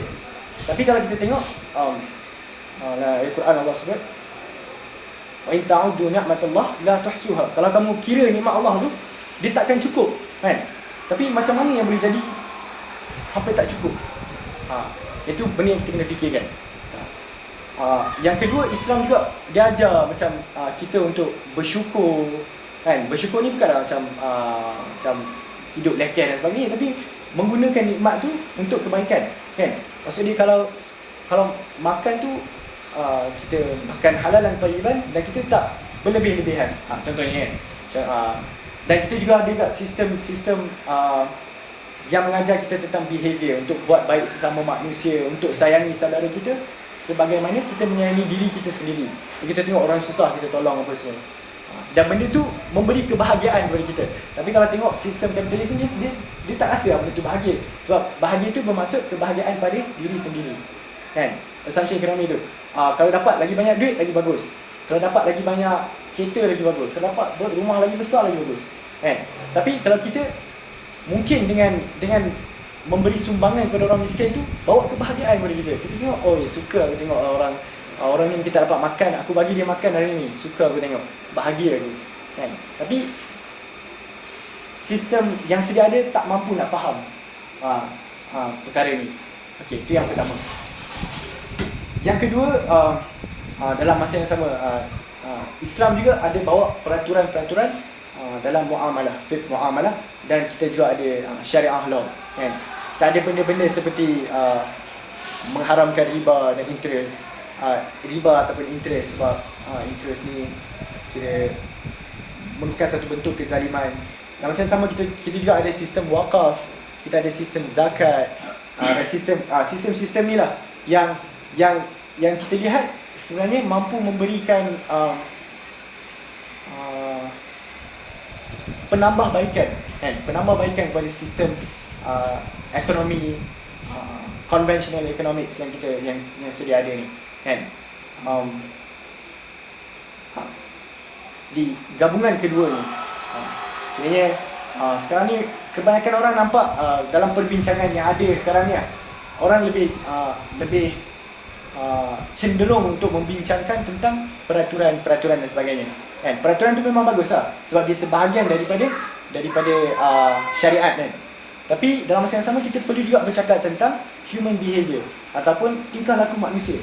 Kan? Sebab tingkah laku manusia itulah yang menyebabkan masalah tu berlaku. Jadi kita tak tackle lah macam the main problem. Maksudnya kita macam boleh kata macam bincang tentang satu sistem, tapi kita tak bincang tentang orang yang berada dalam sistem itu. Sebab orang yang berada dalam sistem itulah yang akan mempengaruhi sistem itu sendiri.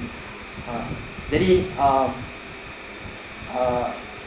boleh dikatakan kesedaran untuk Islamic ekonomi ni kira dia dah lama, tapi sekarang ni baru popular. Antara sebab dia pada tahun 2008 berlaku financial crash, kan, dekat US. Kata orang semua makin risau, boleh tengok orang makin banyak nak beli emas dan sebagainya. Tapi macam saya, sebab saya macam belajar ekonomi, saya rasa ada tanggungjawab lah untuk sumbang sumbang dalam bidang ni. Dan mungkin kita semua kalau dah tahu, maksudnya kita tahu kat mana nak fokus, kan, kat mana yang perlu kita bagi perhatian supaya pelbagai masalah ekonomi yang kita hadapi ni kita boleh buat penambahbaikan lah. Kalau nak cakap selesaikan tu memang macam besar sikit, tapi boleh buat penambahbaikan supaya setiap orang dapat merasai nikmat yang banyak yang Allah kurniakan kepada kita semua. Tengok, yang tu je kot untuk hari ni. Okay, kalau ada beberapa soalan kalau saya boleh jawab, insyaAllah. Ada beberapa pertanyaan. Okay. Yang pertama tentang dulu cakap pasal household kan. Adakah itu disebut pasal mikro dan makro ekonomi? Okay. Terutama. Lepas tu yang kedua tentang apa beza private. Saya ada baca pasal private property, public property, yang apa beza dia dengan apa yang diistilahkan dengan property dalam kapitalisme dan sosialisme lah. Saya dengar macam air, tanah, semua ni ada bukannya. Sekarang kita pajakkan kepada apa? Kapitalis yang dapat keuntungan. Sedangkan air, elektrik ni semua adalah daripada natural resources yang sepatutnya tidak patut dimonopoli. Mungkin boleh terang ikut. Lepas tu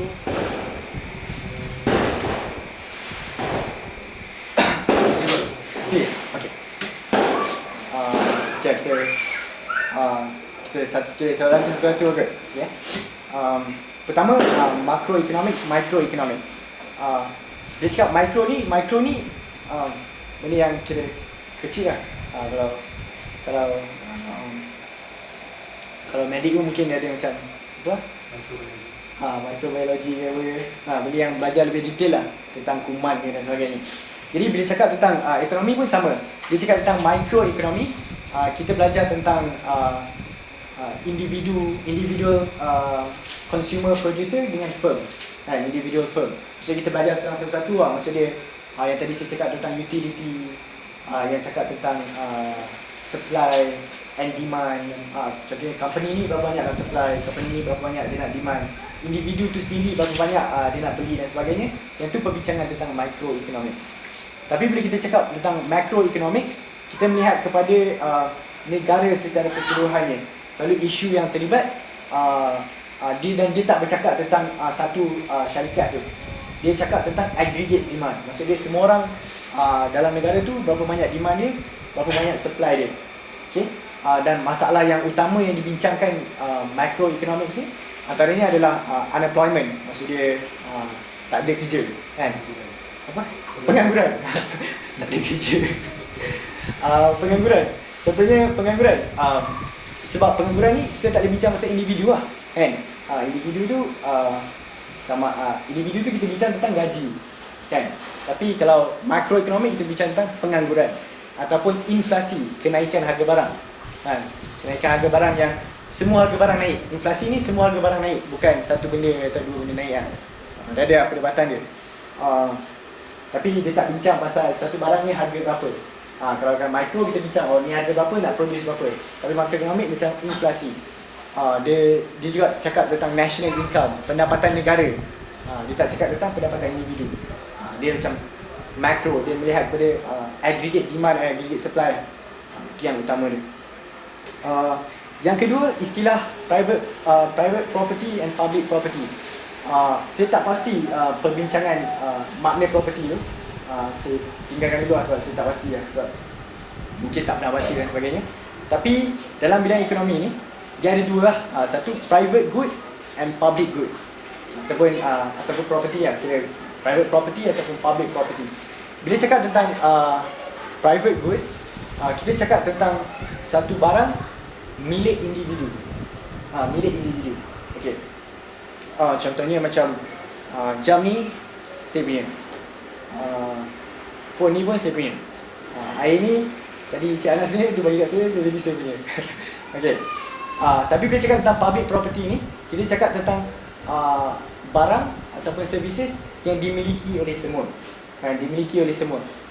Contohnya macam udara, kan? Ataupun jalan raya dimiliki oleh semua orang pengguna. Ataupun public good, ataupun perpustakaan awam, kan? Itu milik awam, so milik semua. Okey. Dan dia ada karakteristik dia. Tapi macam yang contohnya persoalan yang Cik Anas cakap kan, contohnya tentang air, kan? Air ni kira dia sepatutnya jadi milik semua, kan? Benda tu dah ada kat muka bumi ni, dan kira tak ada siapa-siapa pun lah yang sepatutnya mengisytiharkan pemilikan air, kan? Tapi kalau kita berfikir dari sudut yang berbeza, contohnya dia ada yang ni perbincangan falsafah lah, private property, kan? Macam mana kita nak declare private property dan sebagainya. Saya tak masuk ke situ lah. Tapi dari sudut ekonomi, kalau kita fikir, contohnya air, kan? Orang yang proses air tu adalah business, kan? Hasil daripada dia punya labor, kan?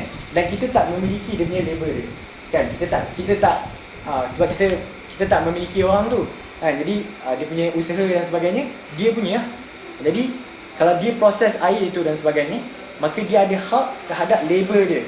Maka air yang diproses tu kira adalah air dia. Tapi tu private lah, private and public property lah. Dan tu adalah perbincangan falsafah lah. Macam mana kita nak tentukan satu barang tu dia private ataupun public, milik awam.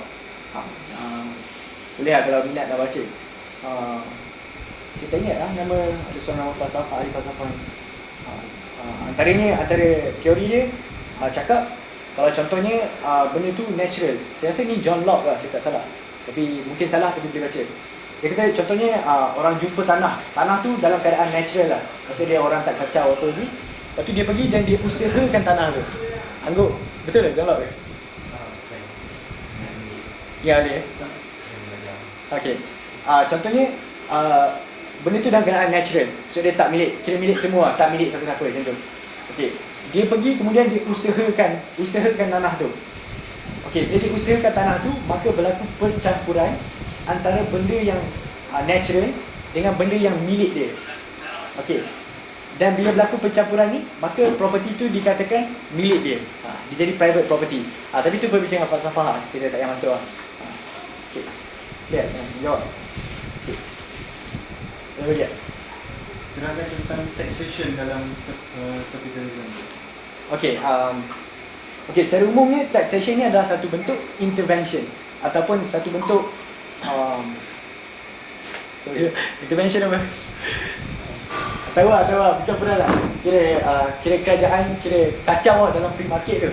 Kan? Free market sepatutnya tak ada tax. Kan? Tapi bila ada intervention, maksud dia berlaku kira dia tak jadi free market lah. Dia berlaku infiltrasi apalah. Dalam sistem yang sedia ada. Okey. Kenapa nak buat tax? Antara sebab-sebab utama, mungkin ada sebab-sebab lain, tapi antara sebab-sebab utama, satu, bila kita ada kerajaan tu kena ada duit kan untuk beroperasi kan. Contohnya nak bayar dia punya pekerja-pekerja kerajaan, ataupun kalau kerajaan polis untuk buat jalan raya dan sebagainya, benda tu kena ada duit lah. So, jadi mana nak dapat duit ni untuk kerajaan? Salah satu sumber dia adalah tax. Okey, satu. Yang kedua, kerajaan mungkin juga letak tax untuk mendidik rakyat. Contohnya rokok. Rokok ni kita tahu benda yang tak bagus. Tapi dalam kapitalisme dia tak kira bagus tak bagus. Dia kira kalau orang nak beli. Kan? Kalau producer supply dengan harga murah. Orang beli banyak tak kisah. Tapi masalah dia sekarang ni rokok ni kesan dia buruk tu kepada individu tu sendiri. Dan yang kedua kepada orang lain yang duduk sekeliling dia. Kan? Kalau kita hidu asal rokok pun kita pun kena. Lepas tu kalau dia sakit nanti nak kena pergi hospital. Kalau hospital kerajaan nak kena tanggung lagi pembiayaan kesihatan untuk orang perokok ni. Jadi macam mana nak mendidik dia, kerajaan kenakan tax. Dia kenakan tax, harga akan jadi lebih mahal. Jadi dengan tu jadilah orang kuranglah nak beli sikit sebab harga dah mahal. Okey. Tapi secara asasnya boleh dikatakan dalam kapitalisme ni kita memang tak pula. Dia orang memang tak suka tax lah.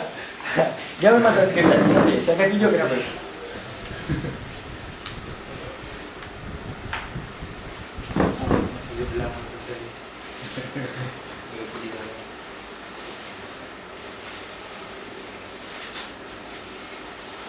Okey.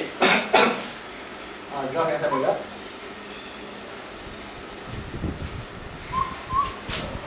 Okay, price and quantity, kita ada supply, kita ada demand. Contohnya sekarang kerajaan kenakan tax. Harga tax tu tinggi ni. Okay, katalah harga ni 5. Tax.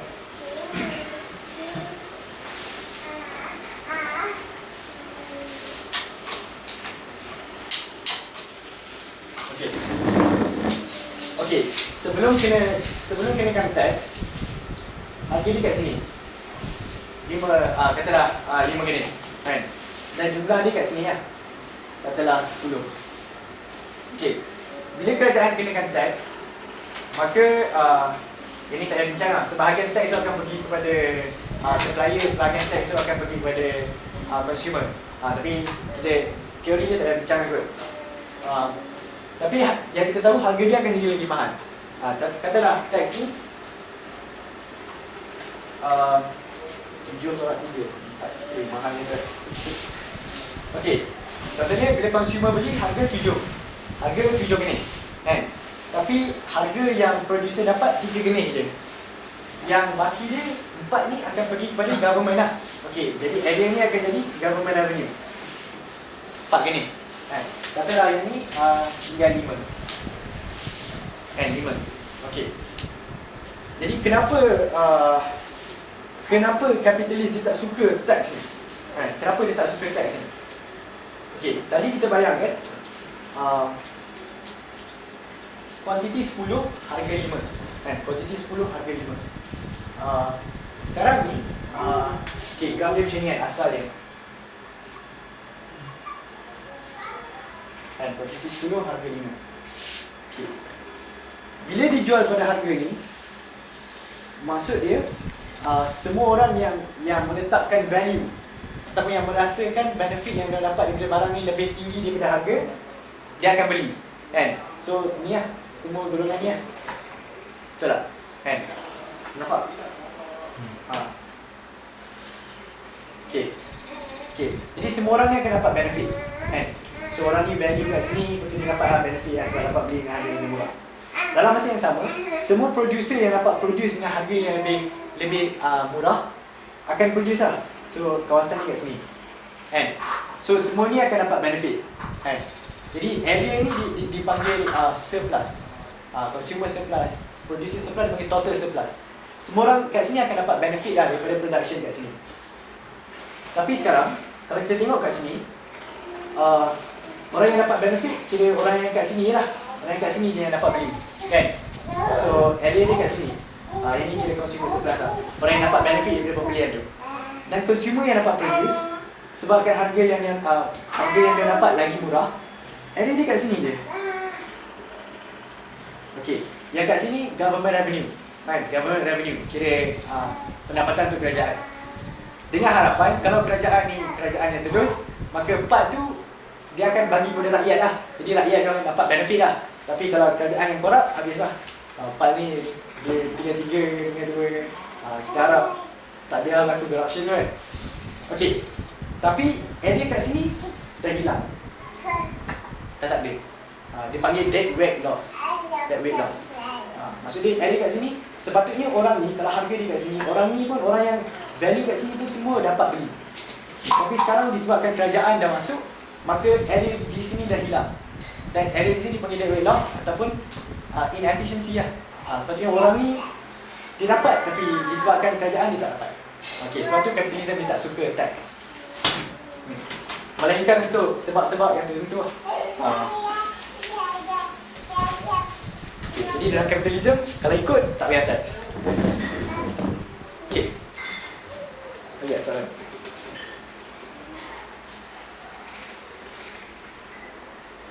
Dah, biar. Clear. Malaysia mengalahkan ekonomi. Malaysia. Okay, Malaysia boleh overview lah sikit-sikit lah. Ingat waktu awal tu kita waktu keluar daripada British tu, kita macam boleh kata tak ada direction lah. Dan government banyak involved. Sebab tu waktu tu kita ada macam program macam Felda dan sebagainya untuk merangsang kira macam mana menguruskan rakyat lah. Sebab rakyat pun kita baru keluar daripada kemerdekaan, lepas tu macam tak ada sistem lagi dan sebagainya. Jadi kita nak tolong rakyat. Jadi waktu tu kita nampak banyak government intervention lah. Kira banyak government yang plan lah ekonomi tu. Kemudian bila masuk zaman Mahathir, Mahathir ni orang yang antara polisi dia privatisation. Kan, privatisation kira dia nak bagi syarikat-syarikat kerajaan ni kepada individu. Kan, bagi individu yang menguruskan lah. Sebab tu lah kadang-kadang bila syarikat kerajaan ni ada korupsi, inefficiency dan sebagainya. So dia bergerak kepada privatisation zaman Mahathir. Kan? Dan dia polisi, boleh tengok. Kemudian zaman Najib ni, kalau ikut apa yang dia kata, seolah-olah dia nak bergerak lebih banyak ke arah privatisation lah. Dia nak menggalakkan kerjasama antara swasta dan kerajaan. Kan? Dengan empowerment of private sectors lah. Kira memberi lebih banyak kuasa kepada private sector. Tapi berdasarkan polisi-polisi yang dia buat, terutamanya bila nak dekat dengan pilihan raya yang ke-13 tu dan selepas pilihan raya, seolah-olah dia ke arah balik kepada kerajaan. Seolah-olah membawa balik kepada kerajaan. Sebab tu kita ada Perumahan Rakyat Satu Malaysia, Kedai Rakyat Satu Malaysia, dan sebagainya. Benda-benda macam tu. Tapi dia tak ada direction yang clear. Itu yang saya boleh katakan sekarang ni.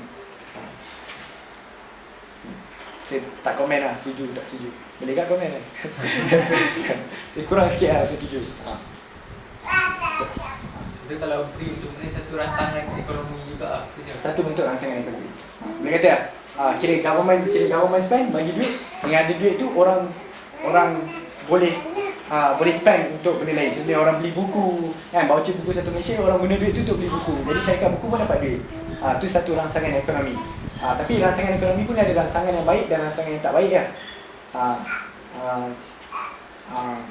Itulah. Apa yang baik dan tak baik? Kira rangsangan ekonomi yang baik, rangsangan ekonomi yang dapat bawa daripada keadaan sedia ada kepada keadaan yang lebih baik lah.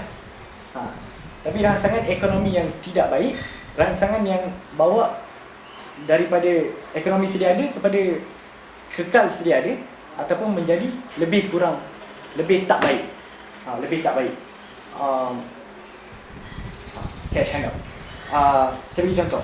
Sebab bila kita ambil duit daripada rakyat, pertama rakyat tu dia ada punya keinginan dan kehendak macam yang kita cakap tadi kan. Bila kita ambil duit daripada rakyat, maksud dia kira mungkin benda tu datang daripada taxation dan sebagainya. Kan? Kedua, dia akan ada administrative cost. Kan? Maksud dia untuk edarkan duit daripada rakyat, untuk ambil duit, untuk ambil tax, untuk distribute dalam bentuk cash handout dan sebagainya, dia akan ada administrative cost lah. Kita nak kena bagi duit lah untuk orang yang uruskan, untuk isi borang, untuk apa, datang kan, beratur, lepas tu dia tunjuk orang dia, orang yang jaga kaunter dan sebagainya, dia ada cost dia. So nak kena bayar dia orang kan. Yang ketiga, duit yang dapat tu macam mana digunakan. Sama ada dia bentuk consumption kan, maksud dia di-consume ya, ataupun dia bentuk yang produktif. Contohnya dia guna duit tu untuk beli mesin kan. Dengan mesin tu dia boleh produce lagi banyak. So macam mana dia digunakan, dan benda tu tak pasti. So okay, ada lagi tak? Contoh zaman Mahathir dia promote apa? Privatisation. Strategi menabung. Menabung. So apa Mahathir ni lebih dia promote menabung, padahal dalam ekonomi ni kita galakkan kita spending. So kenapa? Signifikan. Okay. Pernah baca mana-mana teori ke? Macam Ada tak nak tahu? Tak. teori maksudnya Paradox. kalau paradox. Tahu. Yang Okey tak? Yang tahu kita dengan advertisement lah. Bila contoh kita pasal nampak value kan, orang nak spend nampak value kan. So company ni dia nak create false value untuk satu produk tu, dia create advertisement. Kadang orang tak perlu pun. Perlu. Terus contoh macam diamond kan. Diamond nak tengok ni batu je. Tapi bila orang create advertisement ni, diamond ni macam something yang ada something yang living, antara satu pasangan seorang beli. So dia jadi macam false sense of happiness. So orang spend dulu padahal tak value pun. So aku nampak macam tabung ni macam nak save orang daripada spend dulu lah. Oh, okey. Itu tak pasti ada kaitan ke tak. Pertamanya kalau ada macam manipulasi dalam marketing kan, contohnya dalam pengiklanan, advertising dan sebagainya, benda tu adalah salah lah. Kira crime lah. Sebab kira dalam kapitalis dia pun ada juga tukar-tukar kerajaan. Tukar kerajaan untuk pastikan benda-benda macam tu tak berlaku. Untuk jaga peraturan nak bagi fair and square untuk semua orang. Okey. Tapi tak tahu Mahathir buat tu sebab apa. Tapi dalam ekonomi juga dia ada satu fenomena yang dipanggil paradox of thrift. Ataupun paradox ni apa ya? Tak tahu lah. Paradox lah. Apa? Tak tahu. Dah kot. Tak tahu lah, sorry lah. Banyak benda. Tapi thrift tu saving lah kira. Thrift tu kira macam sikap suka menabung dan sebagainya. Paradox of thrift. Okay.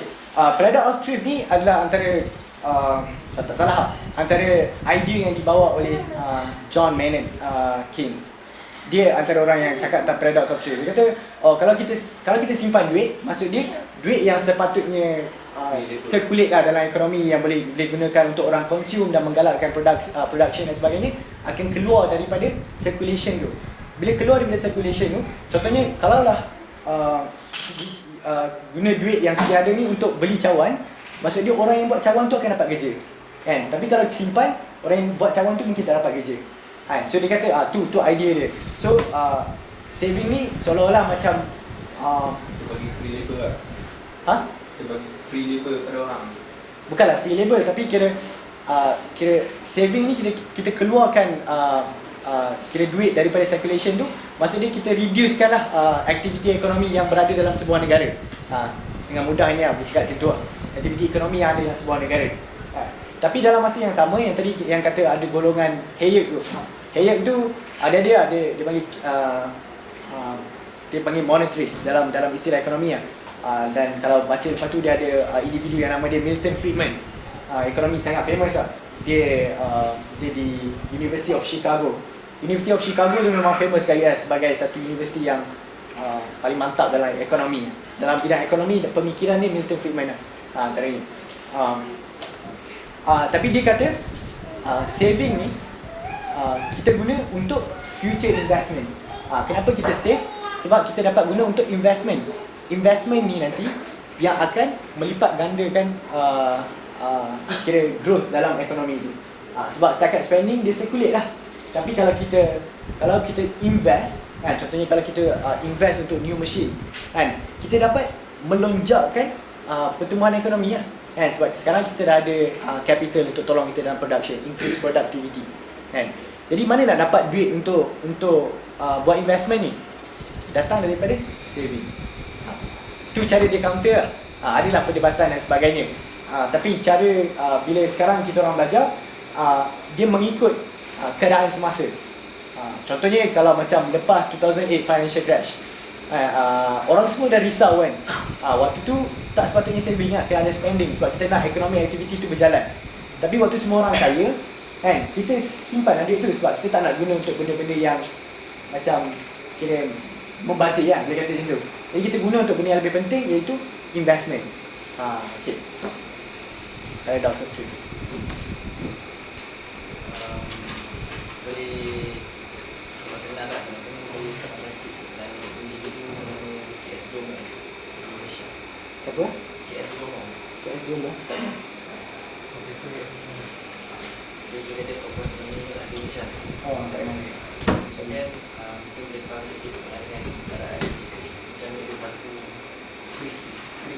Greek. Yang tu di Greece tu dia Jadi sebab hutang kan. dia disebabkan national debt lah. National debt, hutang kerajaan yang macam terlalu tinggi. Sebab kerajaan bila berhutang dia kena bayar balik lah. Dan Kalau dia makan dia, kerajaan keluarkan duit. Kerajaan berhutang tu. okey, kalau macam tadi yang cakap, government ni dia ada banyak source of income, kan? Satu, tax lah, dia ambil duit dari rakyat. Dua, kalau government tu dia ada business dia sendiri. Tapi kita dengar macam 1MDB, kita dengar khazanah. Sebab tu satu bentuk investment kerajaan. Yang harapan dengan investment tu dia bawa pulangan yang lebih tinggi lah. Dan benda tu jadi income untuk kerajaan. Yang ketiga, dia boleh keluarkan bond. Tu kita dengar bond-bond kerajaan dan sebagainya. Bond tu contohnya macam aku keluarkan bond, lepas 10 tahun bayar dengan interest katakanlah 5% lah contohnya. Jadi sama ada rakyat tempatan beli, rakyat tempatan beli bond tu ataupun rakyat luar negara beli. Jadi contohnya kita dengar macam contohnya kalau company yang latest yang kita dengar 1MDB yang Deutsche Bank minta balik duit dia kan daripada bond yang dah dibeli. Tu contoh lah, macam contohnya 1MDB nak pakai duit, dia keluarkan bond. Jadi Deutsche Bank dekat Jerman beli duit tu, beli bond tu kan. Jadi dia dapat kertas kata kontrak, nanti lepas tarikh ni aku akan bagi balik dengan berapa persen interest. Lepas tu duit tu sampai lah, bagi lah duit kat 1MDB. Sekarang dia dah minta balik duit dia. Itu lah, tu salah satu dia. Selalunya kita akan berhutang dengan negara-negara yang kaya lah, negara yang ada surplus. Terutamanya China sekarang ni, memang setiap tahun dia surplus banyak ni. Greece tu berlaku kerana itu lah, management of national debt. Dan dia tak di Greece saja, dia macam di kawasan Europe lah. Dan financial crisis yang berlaku, yang bermula dekat US tu adalah kerana debt juga. Sebab macam bila kita bagi hutang kat seseorang ni, kita berkeyakinan yang orang ni boleh bagi balik lah, bayar balik lah duit tu. Tapi disebabkan di US ni dia ada macam-macam macam sistem dia boleh bagi hutang kat siapa-siapa je dan tak perlu dapat balik duit tu daripada orang yang berhutang, tapi dijual benda tu sebagai collateral. So dia orang boleh beli untuk dapatkan lagi banyak return. So bank dah selamat. Jadi bila bank dah rasa dia selamat, dia akan bagi lebih banyak hutang lah. So benda tu tak selamat lah. Sorry masuk technical sikit. Tapi tu kita nampak contribution Islamic banking. Sebab dia punya syarat dia lebih ketat. Dan kalau betul-betul ikut syarat tu, kira dia dapat mengelakkan risiko-risiko tu. Kalau menurut saya macam IMF tu macam dia operate. Okey. Lepas tu, macam kalau kita ada government punya debt kan, kalau kita create more money, macam mana? Kalau apa? Create money. Yang ulang soalan kedua. Kalau hutang negara. hutang negara. So kita create more money je. Okey. Okey. IMF dengan World Bank ni dia ada dia punya matlamat sendiri lah. Setakat ni yang nampak yang sangat clear, dia ada macam very clear distinction lah. Kalau World Bank ni dia lebih ke arah macam fokus dia ke arah poverty lah, untuk kemiskinan. Dia banyak tolong negara-negara yang miskin, macam mana untuk bantu orang untuk improve welfare di negara tersebut. Dalam masa yang sama tu World Bank ni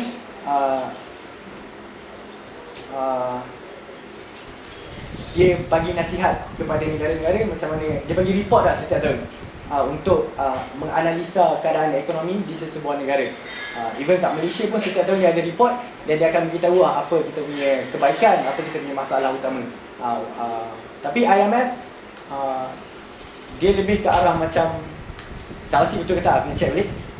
Lebih ke arah macam selalu kalau sebuah negara tu ada problem, dia akan tolong macam mana nak solve problem ni. Contohnya kalau kita ingat lagi waktu kita ada Asian Financial Crisis, waktu zaman Mahathir dulu, IMF datang lah untuk bagi bantuan kewangan, dan dalam masa sama bantuan kewangan tu datang dengan syarat tertentu lah, tapi Mahathir dia cakap dia tak nak IMF. Dia kata kita kena selesaikan masalah ni dengan cara kita sendiri.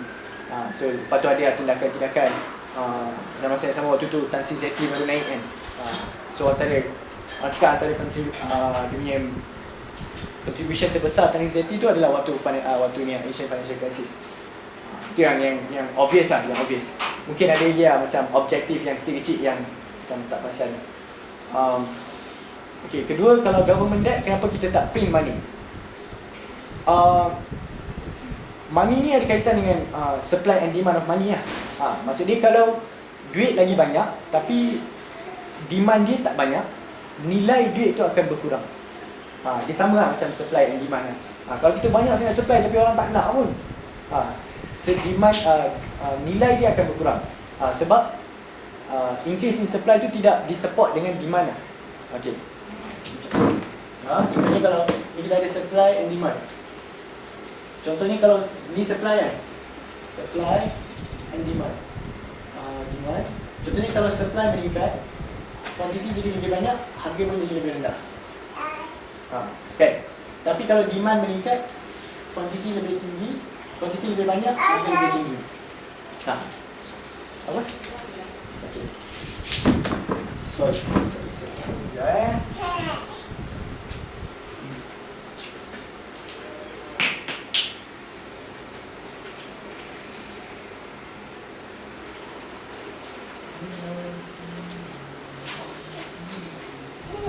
Okay, contohnya ni supply and demand of money ya.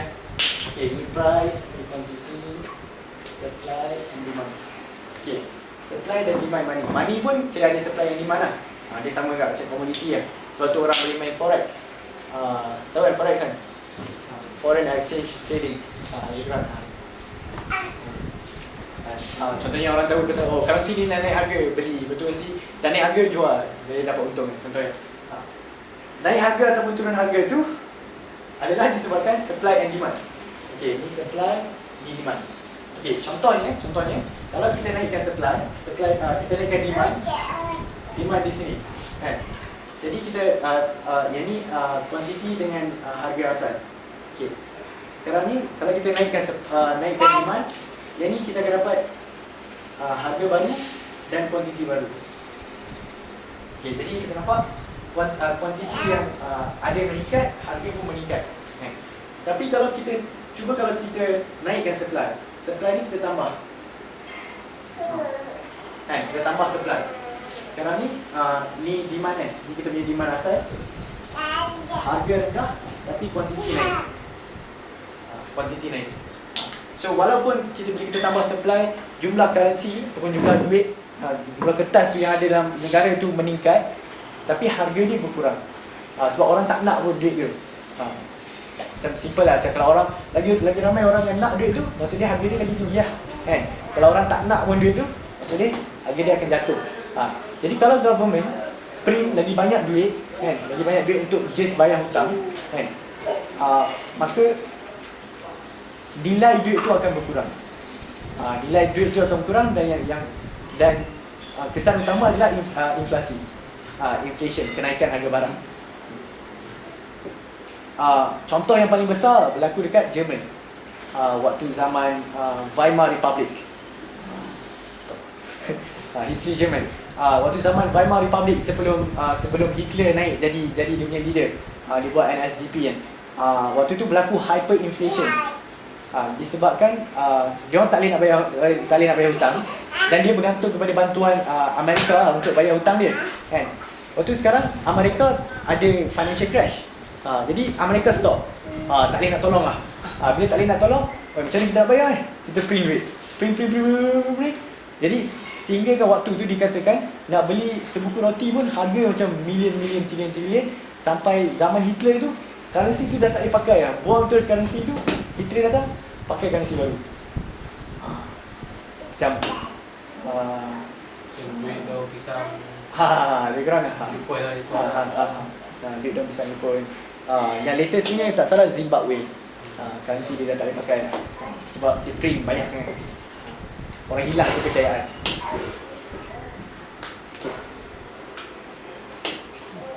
Boleh tak? Okay. Last lah. Tu lah, bila cakap tentang ekonomi ni, dia tidak dapat dipisahkan lah dengan semua benda yang berlaku dalam masyarakat. Contohnya politik dan sebagainya. Orang cakap social science ni selalu macam dia saling berkait lah. Dan sangat menarik dan sangat penting lah. Dan Alhamdulillah macam suka sangat hari ni kira ada usaha-usaha untuk memahami benda ni. Sebab dia adalah satu keperluan lah untuk satu masyarakat tu berubah daripada negara membangun kepada negara maju. Maka perlu lah untuk benda-benda ni kita tahu. Sebab setiap daripada kita ada peranan untuk dimainkan dalam masyarakat kita. Dan pengetahuan ni insyaAllah dapat membantu kita. Terima kasih kau jemput hari ni. Saya harap kalau ada lebih kurang kosong-kosong lah. Terima kasih kat Cik Anas dan keluarga sediakan tempat hari ni. Moga Allah balas dengan kebaikan berlipat ganda. Allahuakbar.